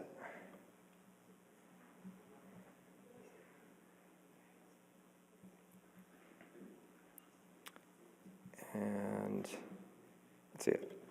So we'll leave this open for just a second here. And so this would change the word support in section 2 of the main motion to partner with. The ATC shall partner with the town tree warden and the Arlington Department of Public Works. If you're in favor of making that change, that amendment to the main motion, press 1 for yes. We'll leave voting open for just a minute longer. If you're opposed to that change to the main motion, press 2 for no. So this is just a vote on the amendment to the main motion.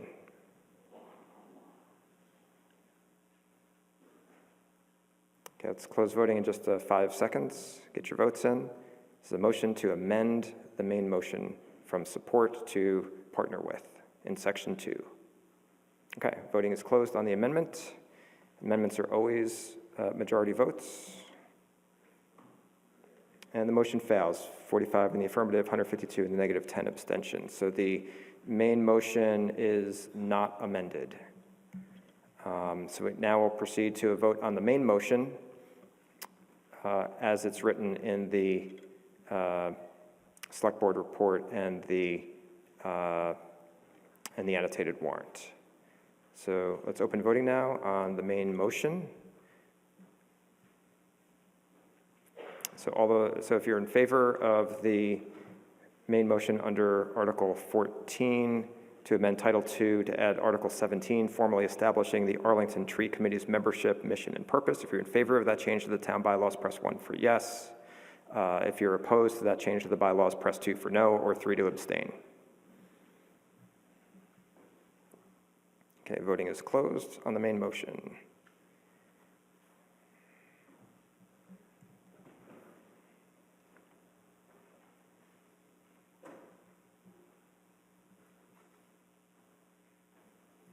Okay, can we show the final tally?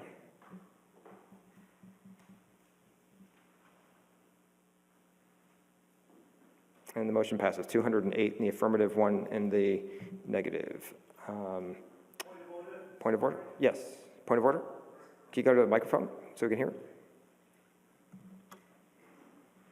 Adam Lane, Precinct 3. Since activating the supplemental room, there's been a buzz on the sound system. Could that be addressed, please? Oh, okay. In the satellite room, can someone mute the microphone at the podium? And apologies, you'll just have to remember to unmute the microphone when you wish to speak. Is there a button on like this part of the microphone? Underneath? I just turned it on. I think it was muted. Yeah, can you back up from the microphone? It's like super loud down here. Yeah. It was muted already when you asked us to turn it down. Okay, it's better now. So, great. Thank you. Thank you.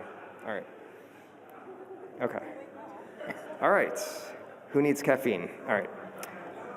All right, so that takes us now to Article 16. Mr. Hurd? Thank you, Mr. Moderator. John Hurd, Chair of the Select Board.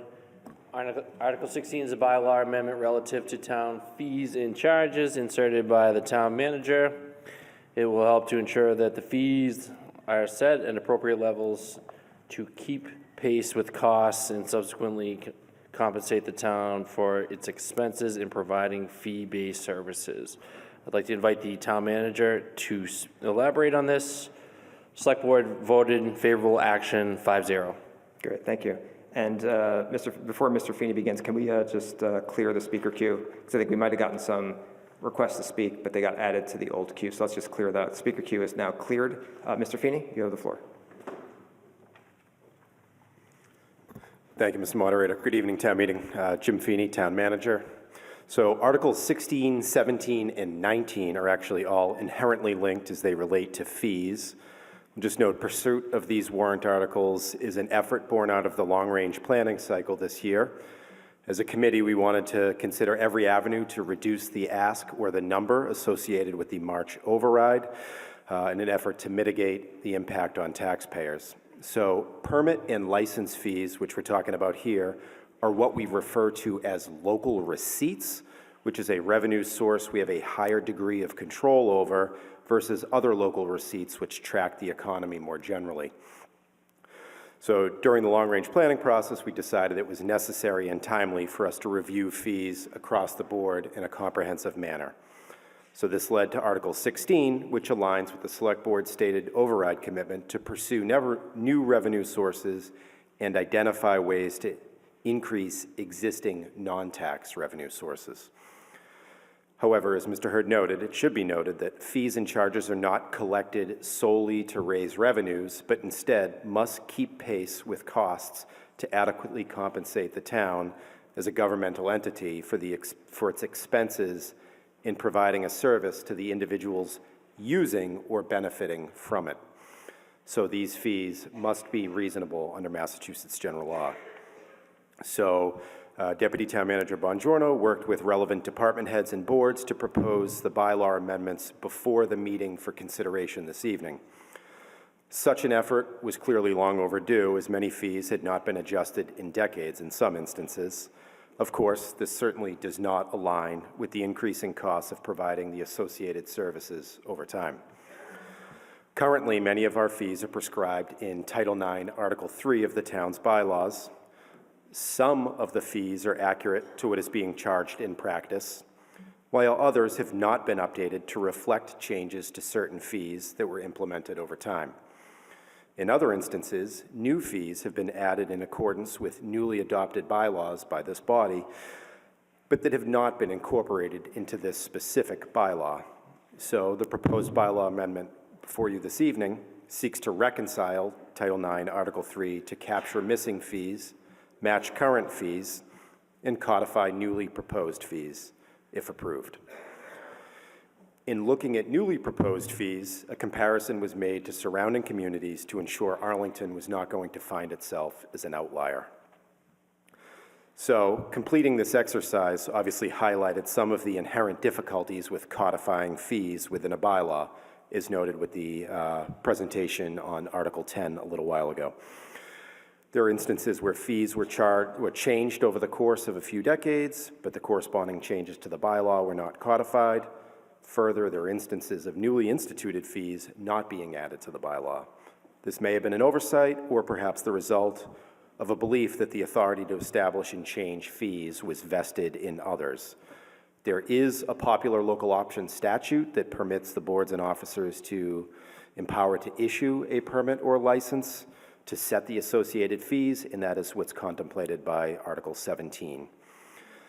I will note that we are not proposing to increase the base building, electrical, and plumbing fees, which frankly generate the lion's share of this revenue stream. That is because these are deemed to still be reasonable as they are calculated on a per value basis. So meaning, if it's per $1,000 of electrical work, construction work, or plumbing work. So as construction costs have risen sharply over time, so too have the corresponding permit fees. So With that, I wouldn't, classify this measure as something that will deliver a windfall of revenue, but it is expected that this warrant article would increase revenues somewhere between $100,000 to $150,000 annually and reconcile the fees as listed in the bylaw. Thank you for your consideration. Thank you, Mr. Feeney. Can we show the speaker queue? We have just 3 speakers in the queue, so we won't, or 3 or 4. No sense shuffling. We'll just take them in order. Mr. Wagner, followed by Mr. Schlickman. Thank you, Mr. Moderator. I'm Carl Wagner, Precinct 15. I'm probably not the only one who had the dilemma of the $14.8 million override, and I'm probably not the only one who heard from my constituents. I applaud the town in looking at fees and how we can raise them. I would like to draw attention to 2 problems. One is that we don't have enough fines on the removal of trees. I don't think that should be incentivized, but we really should be making sure that we always catch a developer who takes away trees. The other one I'd point out is that the library is still not charging fees for overdue books, which causes huge problems for interlibrary loans, and for anybody except low income is something that should be done. So thank you. Thank you. Mr. Schlickman?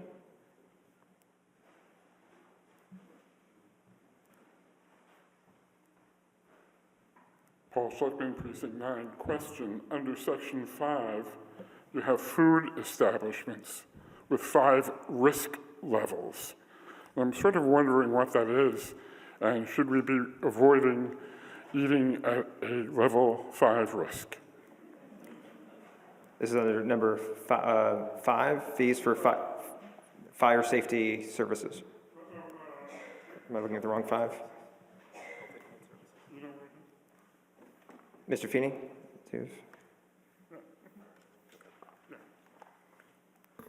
Sure. Thank you, Mr. Moderator. Thank you, Mr. Schlickman. So Section 5 looks like numbers under subsection A, 1 through 4. There are food establishments assigned risk levels of 1, 2, 3, or 4. I would give an example of a risk level 1 being something like a convenience store that serves ready-to-eat prepackaged foods not being handled on site, where a risk level 4 would be perhaps the kitchen at an assisted living facility that prepares food on site and serves it to a high-risk population. So the corresponding dollar value is associated with the corresponding number of annual inspections that are conducted as a matter of course at each facility. 1 at a risk level 1 versus 4 inspections at a risk level 4 establishment. Yeah, Mr. Schlickman? So how is that risk level assigned? The question, how is the risk level assigned, Mr. Feeney? So it is assigned based on the type of food being served by the establishment and the population it's being served to and level of handling on site, and that is done by the Health Department and Board of Health. Is this a standard practice across towns? Because I've never heard of this before.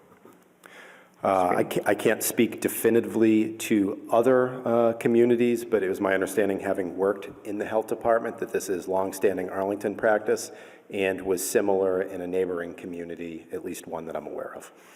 Should we publish the list? The question is the list published? I do not believe the list is published on the website anywhere, but it's certainly a public record. Thank you. Thank you. Next we'll take Ms. Biondi. I'm upstairs. Oh, is Ms. Biondi in the satellite room? Yes, I am. Can we switch video over? Yes. Go ahead, you have the floor. Thank you. Jane Biondi, Precinct 7. I have a question, Mr. Moderator, about the recreation and community service fees. In particular, the first one, organized Arlington adult groups. If I'm reading that correctly, will an adult soccer team playing Arlington Field on Saturday morning, instead of paying $20 for maybe a 2-hour slot, or $20 per hour, they're now going to be paying $300, $150 for each team? Is that correct? Mr. Feeney or Mr. Cunningham?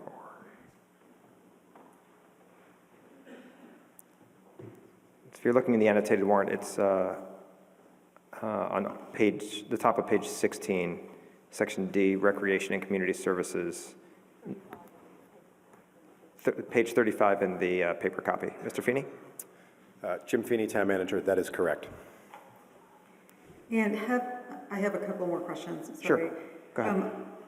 There's also appears to be new fees for Arlington youth organizations, public and private schools, and apparently for a picnic in one of the parks.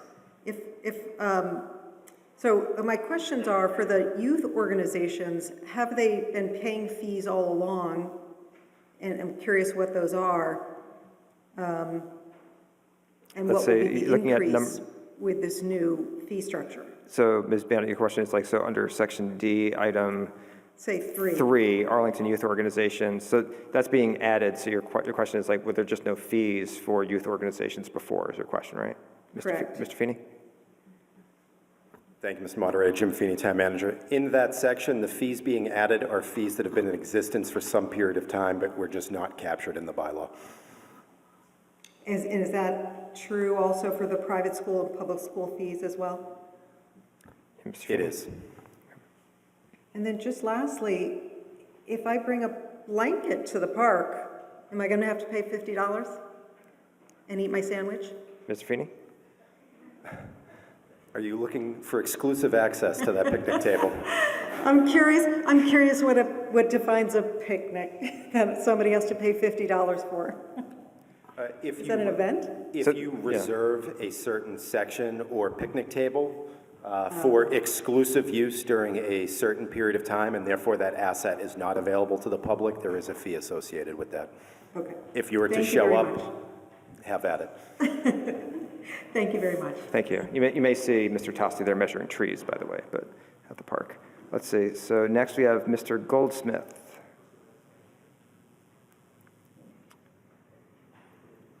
And after Mr. Goldsmith, we'll take Mr. Hamlin. Thank you, Mr. Moderator. Gary Goldsmith, Precinct 11. I was referring to Section 2, new item H, which increases... Can you speak into the microphone, please? Which increases the cost of per table from $60 to $100 for a variety of entities, including Scipio rooms. My understanding is that Scipio is a game similar to Bagatelle. I was wondering how many Scipio or Bagatelle tables we had in town. Where is this? Can you? New item H. H. Of section, let's see, section A. I guess that's section A. Section 2, item A, B, C, D, new H. I wasn't aware that we had a Scipio or Bagatelle table in town, but if so, I would be curious about exploring it. Mr. Feeney, how many Scipio players do we have, I think is the question? To the best of my knowledge, we have none. Thank you very much.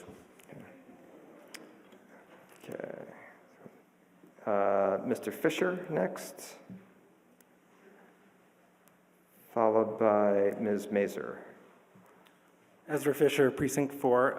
I was just wondering, in Section 2, there's several references to records of birth, death, or marriage, and I'm wondering if we should be including domestic partnership there, or if it's covered elsewhere. Yes, Ms. Brazil said that it's included. Included under, let's see, what section is this? Section 2, Office of the Town Clerk. I mean, I know it's on our website, but I don't see it in the bylaw language.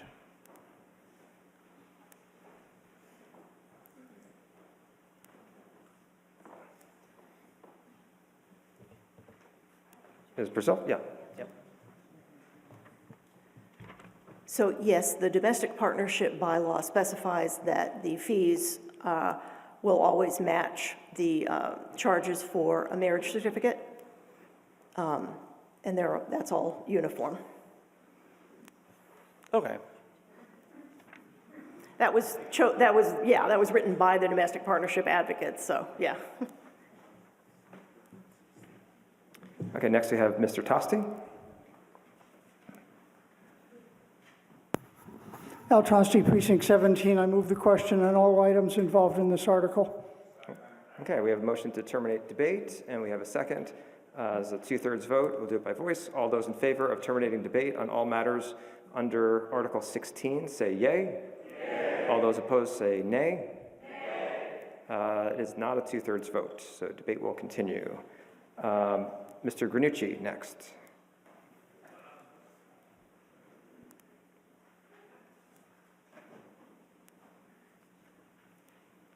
And then after Mr. Granucci, we'll take Mr. Tremblay. Carmine Granucci, Precinct 21. I also move the question to, I move the question, terminate debate and all matters before it.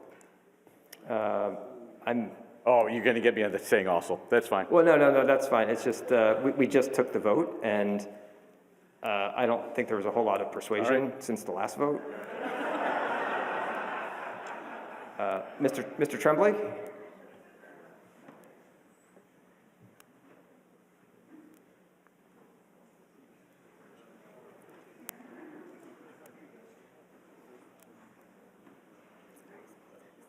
Maybe after the 50th motion to terminate debate, they might just go with it. But Mr. Tremblay, go ahead. Ed Tremblay, Precinct 19. I'm reading this, and it's kind of interesting. One of the items I see is in Section 5, Department of Human Resources, permit for public or semi-public pools. And it's crossing out excluding nonprofit entities. Which number is that? You said under Section 5? Number 10, under Section 5, number 10. Oh, I see. Number 10, it's at the bottom of the page. Permit for public and semi-public pools. Yeah. And it says exclude nonprofit. Does that mean now the Boys Club is going from $0 to $200? I think it's striking out $110. But it's also exclude striking out excluding nonprofit entities. I think the Boys, maybe I'm wrong. I thought the Boys Club was a nonprofit entity. So now, is your question, is the $200 for all entities, regardless of whether they're nonprofit? Yeah, I mean, I guess that's the question. Is the Boys Club going from $0 to $200? Yeah, Mr. Feeney? Jim Feeney, Town Manager. That is correct. They would not be excluded, but with that being said, they have been paying the permit fee for a number of years. Oh, okay. And then above that, the line above that, it says bathing beach. There's only one bathing beach in town. Does that mean the town is charging itself $200? Mr. Feeney? Jim Feeney, Town Manager. There is actually an additional bathing beach at the Medford Boat Club located in Arlington. Thank you. I did not know that. Thank you. And then the other question I had was, I think I heard somebody say that there were no increased fees for the building inspector department. Did I hear that correctly, or did I mishear that? I'm sorry, what's the question about? That there were no increase in fees from the inspectional services department? Mr. Feeney? Jim Feeney, Town Manager. What I noted was there was no increase to the base building, electrical, or plumbing fees. So the value-based fees. Okay, so all these other buildings, okay. All right, thank you. Great, thanks. Let's see. Mr. Lamani? Followed by Mr. Foskett. Fatan Limani, Precinct 15. Mr. Moderator, I just have a quick clarifying question about Section 5, number 27. What is RDNA? Mr. Feeney? Is number 27 RDNA permit $500? Yes. Yeah. In the list that I have, it's 27. It's number 27 that I'm seeing in the annotated warrant.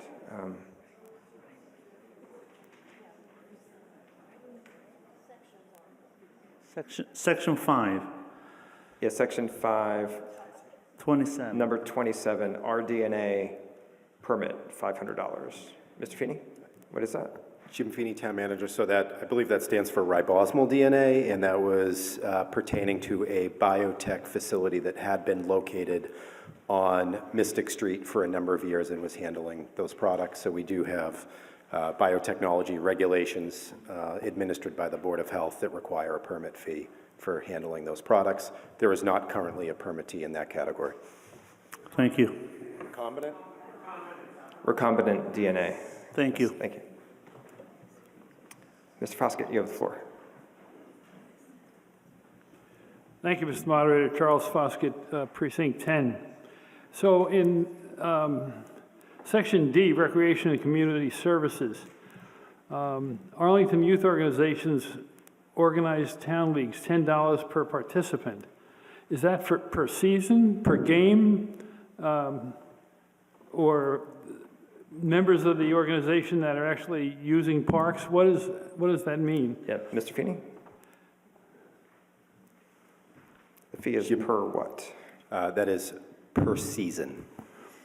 And then in the same category, we have private schools and public schools. And apparently, we're penalizing private schools over public schools and over youth organizations. Is there a rationale for that?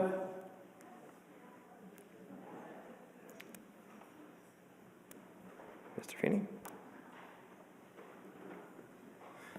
Jim Feeney, Town Manager. I am sure there is a rationale. I would not want to recite that on behalf of the Park and Recreation Commission, though. Well, can we share it with the, I mean, these students in the private schools are Arlington residents. Not necessarily. Not necessarily, but they may be. Potentially, yes. So is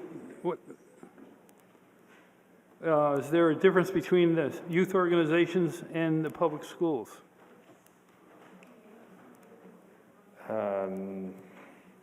Mr. Feeney, or?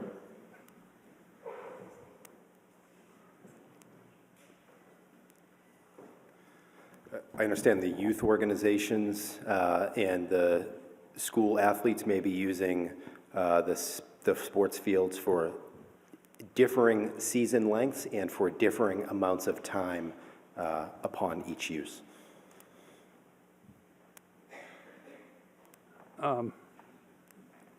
Well, I just want to register that it doesn't make sense.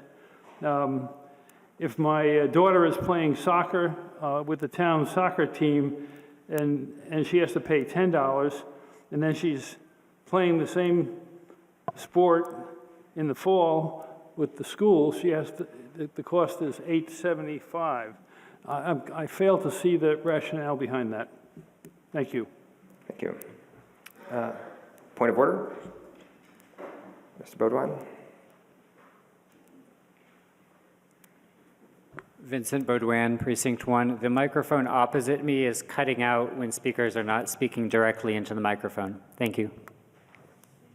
Thank you. Thank you.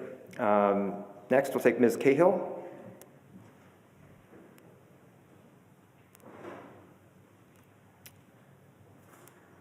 And then after Ms. Cahill, we'll take Ms. Dre. I think the center microphone, I think, is fine. Okay. Eileen Cahill, Precinct 13. I'm wondering on the fees on the restaurants, are those new fees? The all alcohol restaurant with tips, $31.50, $3,150. Is that a new fee that restaurant would have to pay, or is that already existing? Is everything in bold new? Mr. Feeney, are the restaurant fees new? So you're in Section 6, Select Board? Yeah. These are long-standing fees with the crossed-out number, the strike-through number being what the existing fee is, and the emboldened number being the newly proposed fee. Okay, so they're existing for the most part. Okay. Like number 9, for instance. I don't know if this is what you were referring to. Yeah. Ms. Cahill, like number 9, all alcohol restaurant with tips, $31.50, but there's no previous fee listed for that item. Correct. So there was an all alcohol restaurant listed in number 8 for $3,000 that strike through to a newly proposed fee of $3,500. There is now being essentially a discount being offered for an all-alcohol restaurant that has TIPS certification, just like the other categories codified above. That is an existing practice, but is now being codified in the bylaw. Okay. And then for the sports, I just would encourage people to consider families just trying to, pay these fees. They're pretty high as they are for signing up just for the soccer club and such. It really adds up when you have a few kids in it. Thank you. Thank you. Ms. Dre is next, followed by Mr. Hamlin.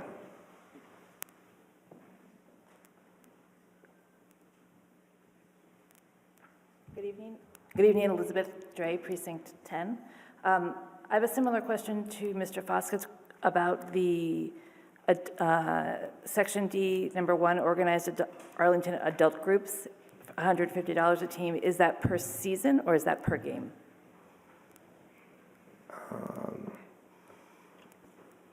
Mr. Feeney or Ms. Bongiorno?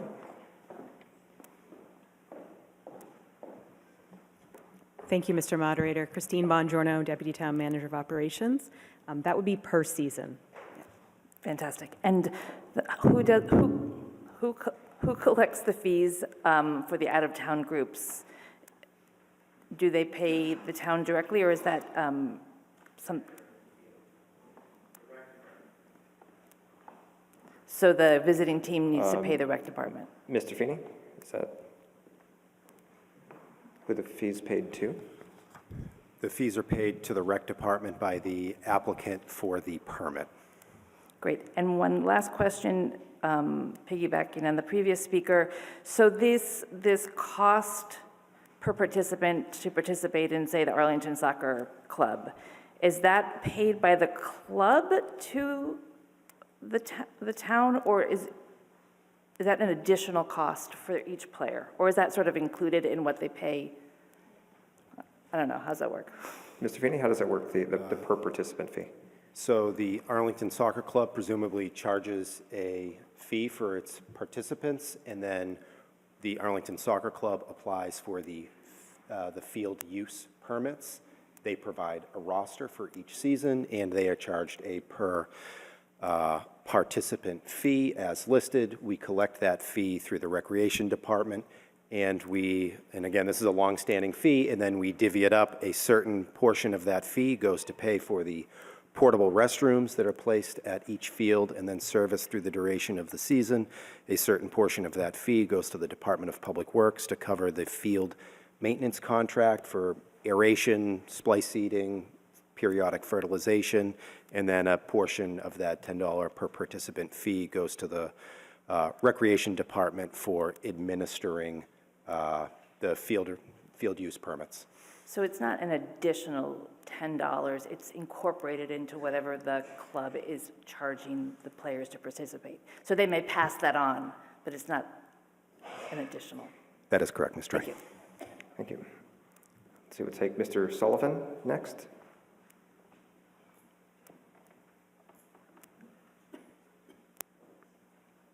Mr. Sullivan?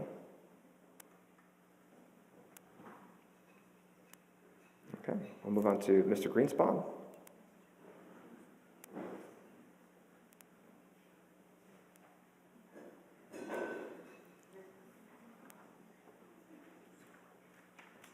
Andy Greenspan, Precinct 5. I move to terminate debate on all matters before this article.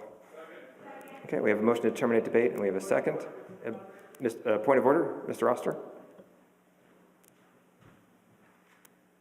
Adam Oster, Precinct 16. In the discussion of,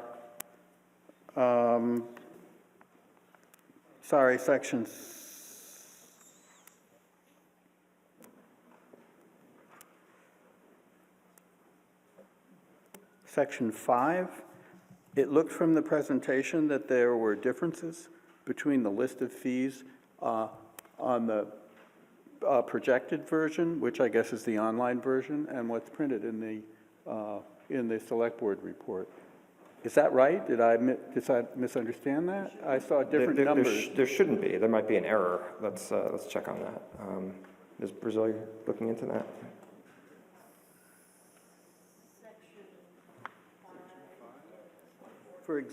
For example, look at number 30.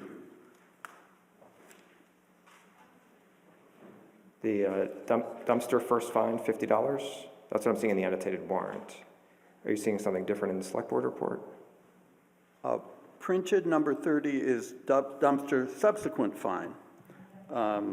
29 is dumpster first fine. Is that the same as what's online? Because I thought I saw different. Which one? What's the item number that you're looking at? So when we were looking at the RDNA one, Okay. right? Yep.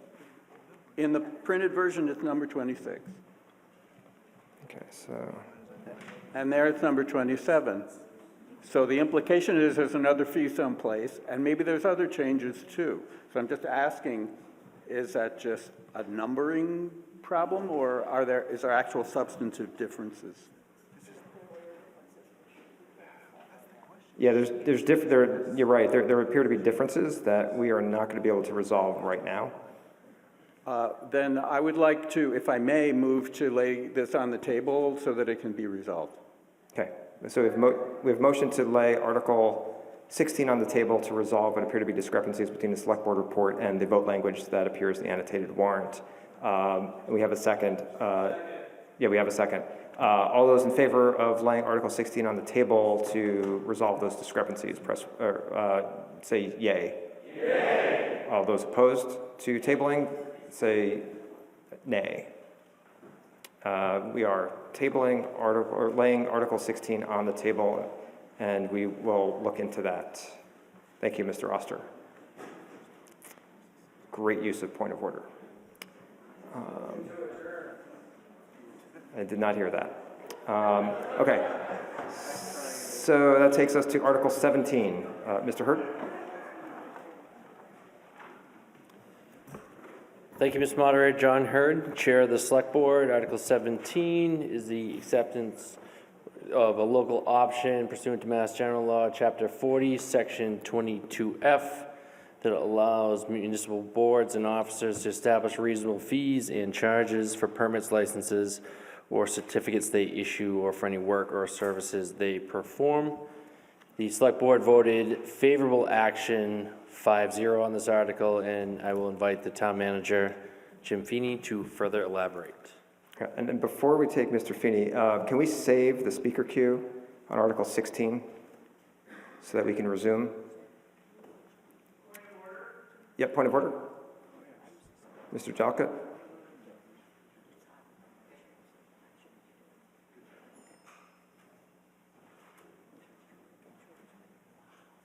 Just want to make, Daniel Jalkut, Precinct 6.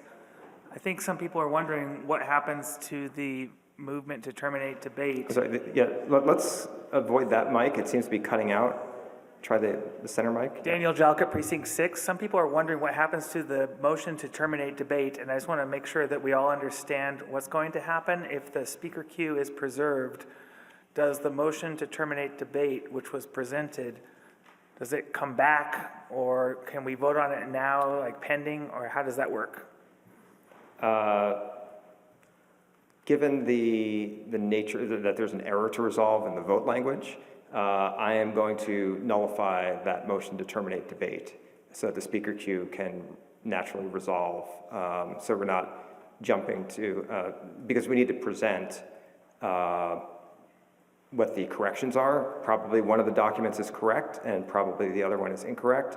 And so we'll present the source of the discrepancy, resolve that, and I think it's natural to continue debate as opposed to just rushing to a motion to terminate debate. So we're just going to cancel that motion under the circumstances. Thank you. Where were we? Mr. Feeney, and can we clear the speaker queue for Article 17? So long as we have 16's speaker queue saved. Mr. Feeney, go ahead. Thank you, Mr. Moderator, and thank you, Mr. Hurd, who covered that Article 17 seeks to formally adopt by confirmatory vote the local options set forth in General Law, Chapter 40, Section 22F. So under this statutory provision, municipal boards and officers may establish reasonable fees and charges for any permits, licenses, or certificates they issue, or for any work or services they perform in the community. The fees would be subject to approval by the appointing authorities, including the manager and select board.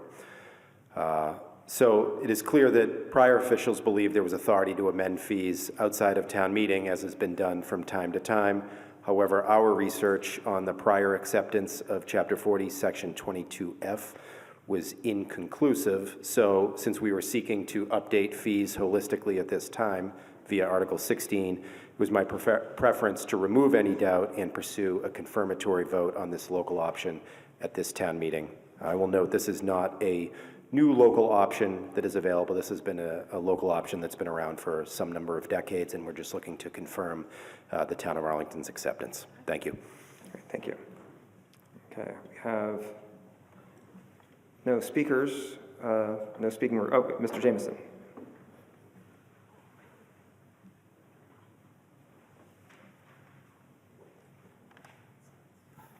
Thank you, Mr. Moderator. Gordon Jameson, Precinct 12.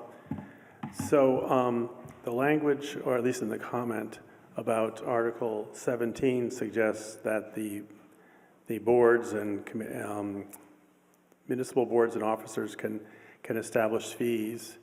Are those fees then in practice going to be enumerated in Article, quote, 16 type processes, or would they be able to be done independent of Article 16 passages? The process, does that make sense? Mr. Feeney, does that question make sense to you?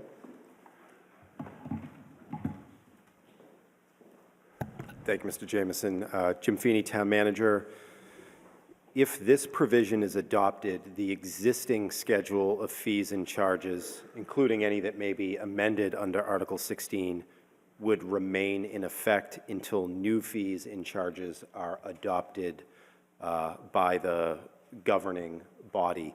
It would not require that the town bylaws be subsequently amended. There would just be a note somewhere on the town website, and we would put all of the fees as they change or are amended in one place. So if I may, Mr. Moderator, does that mean that the fees we're going to be looking at Article 16 are not inclusive of all fees levied by different town official bodies or whatever? Mr. Feeney, are the fees exhaustive? It is my belief that they are. Okay, so by practice, we can look for Article, quote, 16, that part of the bylaws to enumerate the fees, and in future, we would add to those or change those as needed. In the future, we would not go back and amend Title IX, Article 3, as the fees would be subsequently set by, for example, the Zoning Board of Appeals. If maybe they want to change the fee for an application, they could do so, and that would not necessitate a change to the bylaw, but we would have to find an avenue through the town's website to publish what all of the current fees are. Okay, so Article 16 sets the fees now. Article 17 allows the boards to set them. And just for the body's elucidation, this is more efficient because when the boards can change the fees on their own and then publicize them on the website, they don't have to come back for us every time they want to change one of the many fees on this list. This establishes the baseline. This allows us to go forward. Thank you very much, Mr. Feeney. Correct. Great, thank you. Mr. Cunningham, did you have something to add, a legal clarification?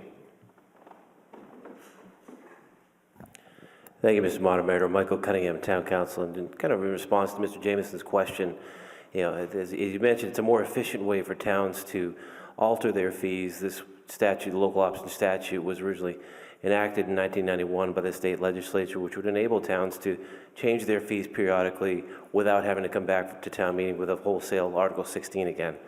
The town would still be required to make sure that those fees do not exceed reasonable costs.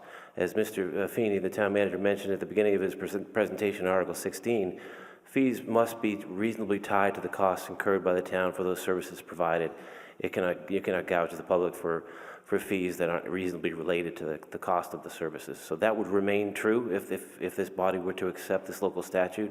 So any town entity that wanted to raise fees from $100 to $125 would have to do so after conducting an analysis regarding whether it's a reasonable fee, and doing so in a manner that was not reasonable would jeopardize the validity of that fee. Thank you. And see, we have another speaker in the queue, Ms. Crowder.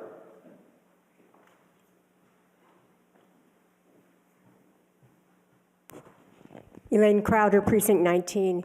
Yes, I'm wondering, given the amount of explanation that we just got about that the fees, this is a baseline, I don't see any of that language in 16 at the moment. I can see this becoming confusing in the future. Is this something where what we just had as an explanation should be added to 16 to establish that it's a baseline that can be changed administratively by the boards? I'm not sure what the request is there. Are you asking? I'm asking if there is some sort of an amendment to 16 in general that should be considered. I'm not necessarily proposing it one, but I'm asking. It seems like the two things that were just explained are not written and might be confusing in the future.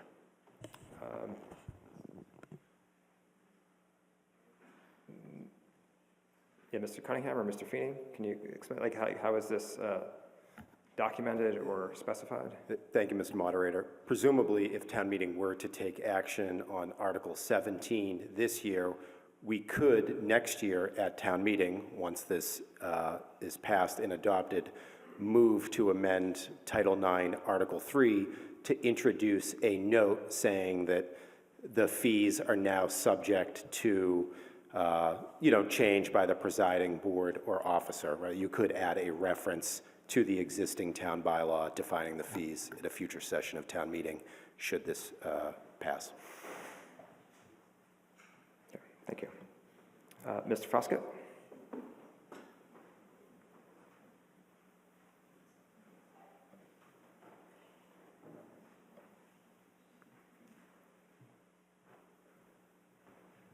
Thank you, Mr. Moderator. Charles Foskett, Precinct 8. I'm confused by the statements by Mr. Cunningham with respect to the town having to, let me use the term, price these fees according to the cost, the reasonable cost that the town has to expend for the various services. Because we just looked at an article where the same use of fields were charged at different rates to different bodies, or where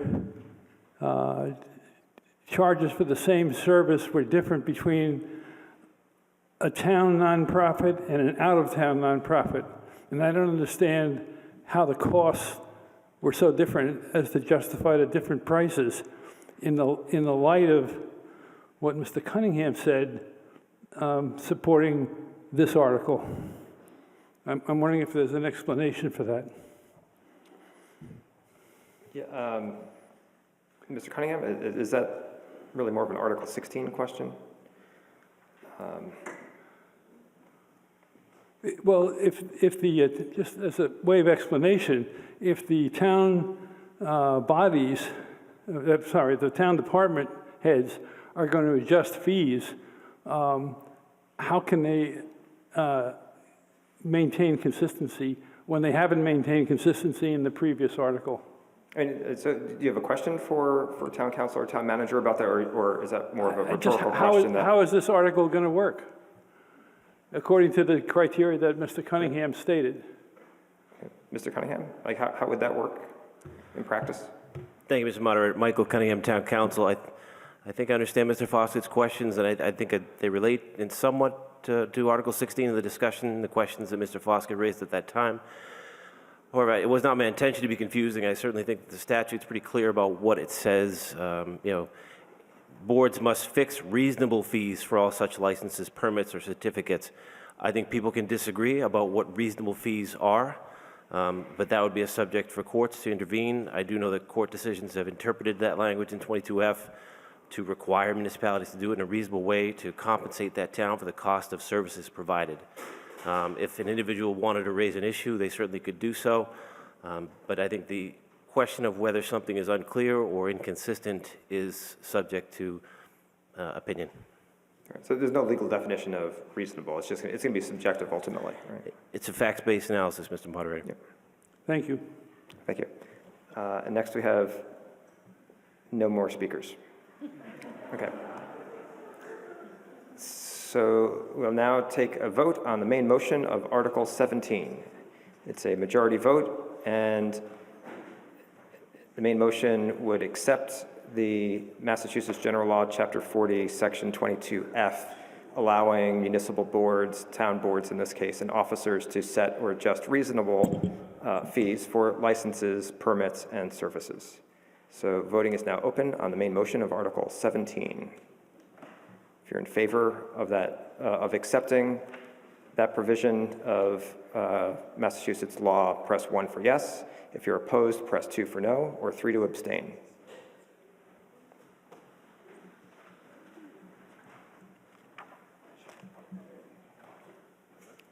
And again, this is a majority vote. Okay, voting is closed.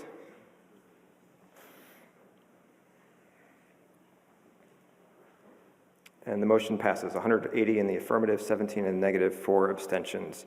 That takes us now to Article 19. Mr. Hurd? And can we clear the speaker queue, please?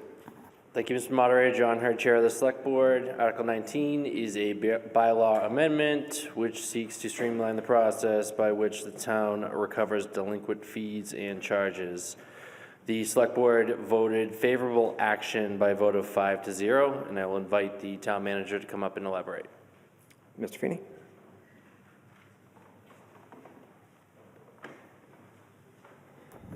Thank you, Mr. Moderator. Thank you, Mr. Hurd. Jim Feeney, Town Manager. This article was submitted to provide the town expanded access to another tool that is already on the books for collecting unpaid fees and fines.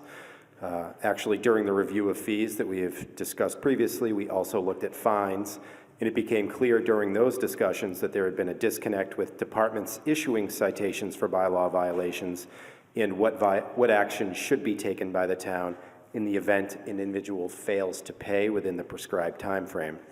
So the citations are issued by departments but not paid directly to the departments, which can make tracking difficult. So there were some instances where non-payment had not resulted in any consequences. Of course, the citations are issued under what's known as Chapter 40, Section 21D, which is non-criminal disposition, which we heard about under Article 11. If unpaid, the town, through the legal department, or potentially our police prosecutor, could pursue an application for a criminal complaint for unpaid bylaw violations. This process can be costly through application fees and very time-consuming, frankly, for what is often a $25 fine, for example. And it also risks being dismissed by the clerk or magistrate as, frankly, inappropriate for criminal charges. In the case of a leaf blower violation reported by a third party, for example, as municipal bylaw violations have to compete with myriad other criminal and civil matters for the court's time. So taking this step would permit the town to consider another mechanism for cost recovery and ensure current enforcement efforts are not being taken in vain. And in any event, certainly we'll pursue a better tracking mechanism to ensure violators are held to account and the proceeds are not lost to follow-up. But this would just be, again, another mechanism that already exists in the bylaw, and we're looking for expanded access to capture a number of the more recent bylaws that have been passed by this body and incorporate them by reference in the relevant bylaw to allow a leaning process through the the assessor's office and the treasurer's office. That is a more expedient process for municipal staff and actually, frankly, costs a lot less money to do than it would be to file criminal complaints against residents who fail to pay bylaw violations. However, that mechanism would still be available to the town and would be, reserved for instances where it is most applicable. Thank you. Thank you. Switch over to the speaker queue. We have one speaker in the queue, Ms. Krajewski. Pass. Mr. Hamlin.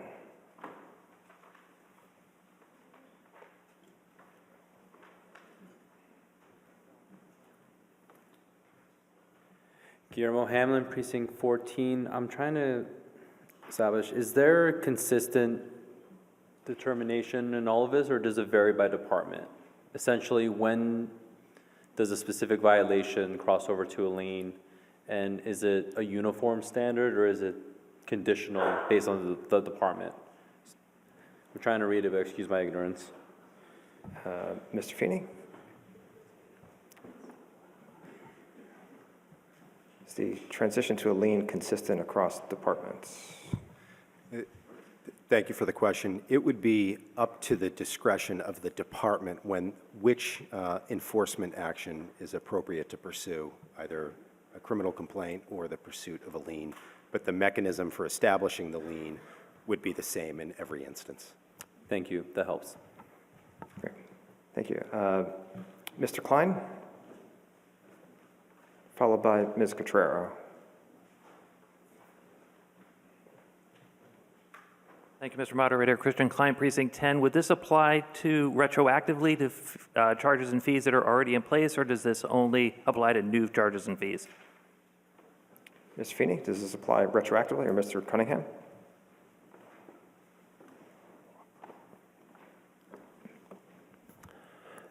Thank you, Mr. Moderator. Michael Cunningham, Town Council. This would apply only to new fines, not retroactively. Thank you, Mr. Moderator. Thank you. Thank you. Let's see, next we'll take Dr. Allison Ampe.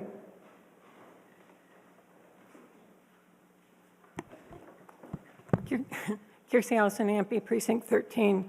I'm wondering how, since these would be charged against real estate, what happens if you're a renter, given that 30% or more of people here are renters?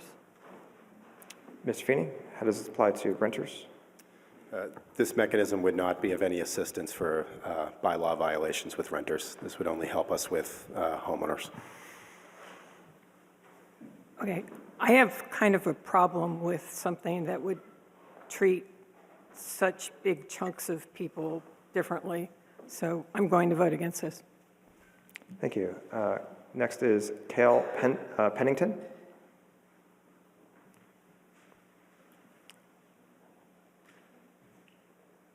Thank you, Mr. Moderator. Cale Pennington, Precinct 1. This amendment adds a bunch of charges from other places in the bylaw. Are we going to have to come back and amend it again if we add other fees? Is there, this may be out of scope, but is there a way to make this so that it is a consistent process for any fee that we are assessing, not just the listed fees in this particular section? Well, in this particular case, the article text of Article 19 specifies voting to amend Title I, Article 21 of the town bylaws specifically. I don't see any language in there that would cover other sections of the bylaws. Mr. Cunningham, do you have anything to add to that? Thank you, Mr. Moderator. Michael Cunningham, Town Council. In response to the question, yes, we would have to come back. The statute, Chapter 40, Section 58, talks about towns doing this via town meeting vote. That's why we're here tonight. It requires a town meeting vote for us to enact this practice. And that's why these specific items were listed. If there were a future item, we'd have to amend this to include that new charge. Okay, so we have to explicitly list every charge that we want to be able to take liens against. Mr. Cunningham? Thank you, Mr. Moderator. In my opinion, that's what the statute requires. Okay, thank you. Thank you. Next we'll take Mr. Newton.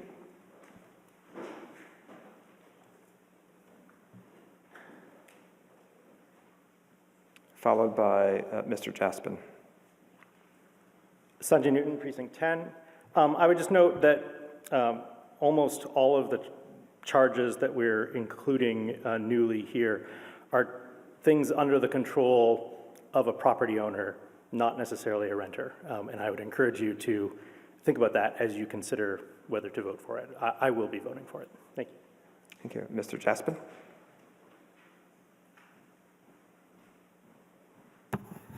Barry Jaspin, Precinct 18. Two-part question. One, what is the maximum consequence of having these liens placed against the property?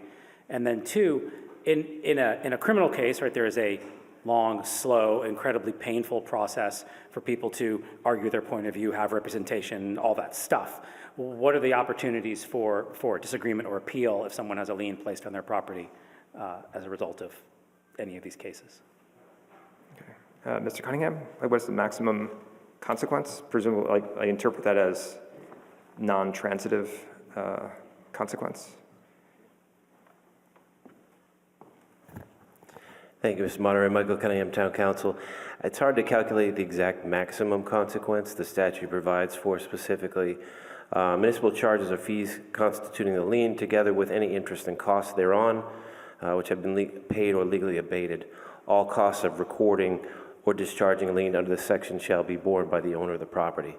In response to your second part of your question, if a lien were improperly placed, there certainly would be recourse for that property owner, through the legal process to seek a remedy if the lien was improper. Through the legal process. Okay. When I said maximum cost, what I meant was like I did a quick search, like what is the consequence of a lien, and it could include foreclosure on a house, the town taking the property to pay off the debt. Would seem kind of extreme to take a property to pay off a dog licensing fee or something. Did you have a question about that or just a statement? That's what I was asking, like what is the maximum consequence of these liens? Mr. Cunningham? Thank you, Mr. Moderator. I think that result is very unlikely given the limits of Chapter 40, Section 58, which specifically tie it to the cost of recording that lien, interest, other issues. I think that if it was a $25 fine that was liened,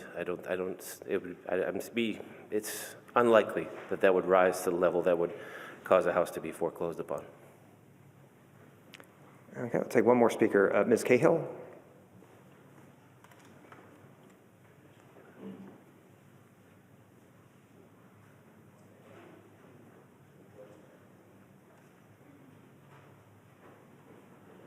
Eileen Cahill, Precinct 13. This is kind of taking a step back, I think, but who's the enforcer of some of these fees? Are we, I'm not familiar with them, but so other people, maybe it might be kind of standard, but charges assessed for snow and ice removal, how is that interpreted? Is there a fee out there that the town? Yeah, Mr. Feeney, I believe tickets are issued, but. Sure. Thank you, Mr. Moderator. So everything listed here is an existing bylaw, and our bylaws define who the enforcing authority is. So take snow and ice, for example, that is enforced by the Arlington Police Department, and the penalties associated with non-removal of snow and ice from the public walks abutting your property is currently codified in the bylaws. So this would give a mechanism if a property owner has a number, they fail to clear snow for an entire season and they accumulate a number of tickets which can be issued daily, it then could be accumulated into a lien on that property to ensure there is recourse for the fines as issued. Even if the snow's melted? If the snow were to melt, that would limit there being a daily violation.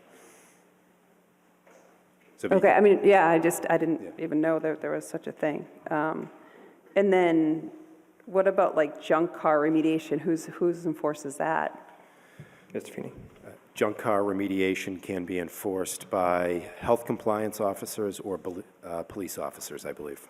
So the health compliance, are those members of the Board of Health, or are they employees of the town? They're employees of the town within Health and Human Services, specifically the Health Department. And then the same thing with the State Sanitation Code, who's the enforcer? That would be the same individuals. But so it's not the volunteers on the Board of Health, it's the employees of the town that are trained to... These are appointed employees, yes. It's giving like a lot of, okay, authority to them, a lot of power. Okay, and then the same thing with the leaf blower. How is that interpreted? So the leaf blower article, the gas-powered leaf blower article. Yeah, it says charges assessed for leaf blower violations. Yep, so that's an existing bylaw on the book that granted enforcement authority to health compliance officers in the health department. So these are not new bylaws, new fees, or No, I new know. charges. Yeah, I just was curious if because it has a stronger consequence, if it would be some kind of like standard enforcer instead of various people throughout the town, or No. like the police department. Yeah, no, this wouldn't change who the enforcing authority is for any of these respective matters. Thank you. Thank you. It's now 11:02. We have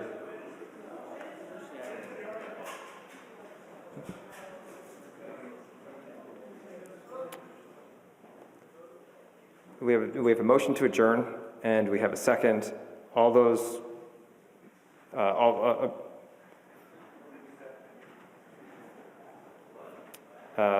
Ms. Deschler, do you have a motion or a notice to give? Christine Deschler, Chair of the Finance Committee. I give notice of reconsideration on all finance articles that were included in the consent agenda tonight. Right, so all articles that have a recommended vote from the Finance Committee report, right? Notice of reconsideration has been given. Okay, so back to the motion to adjourn. It is a majority vote. We'll do it by voice. All those in favor of adjourning say yay.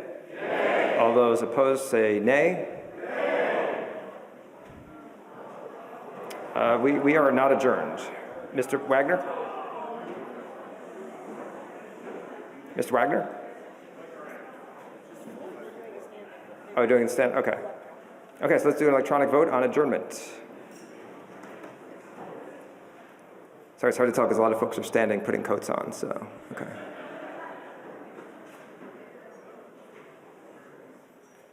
Okay, voting is open for adjournment. If you're in favor of adjourning, press 1.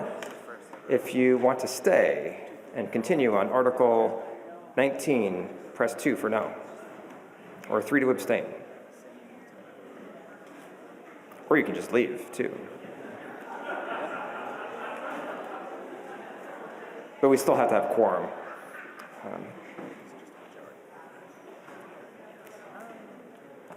And we are adjourned. Thank you.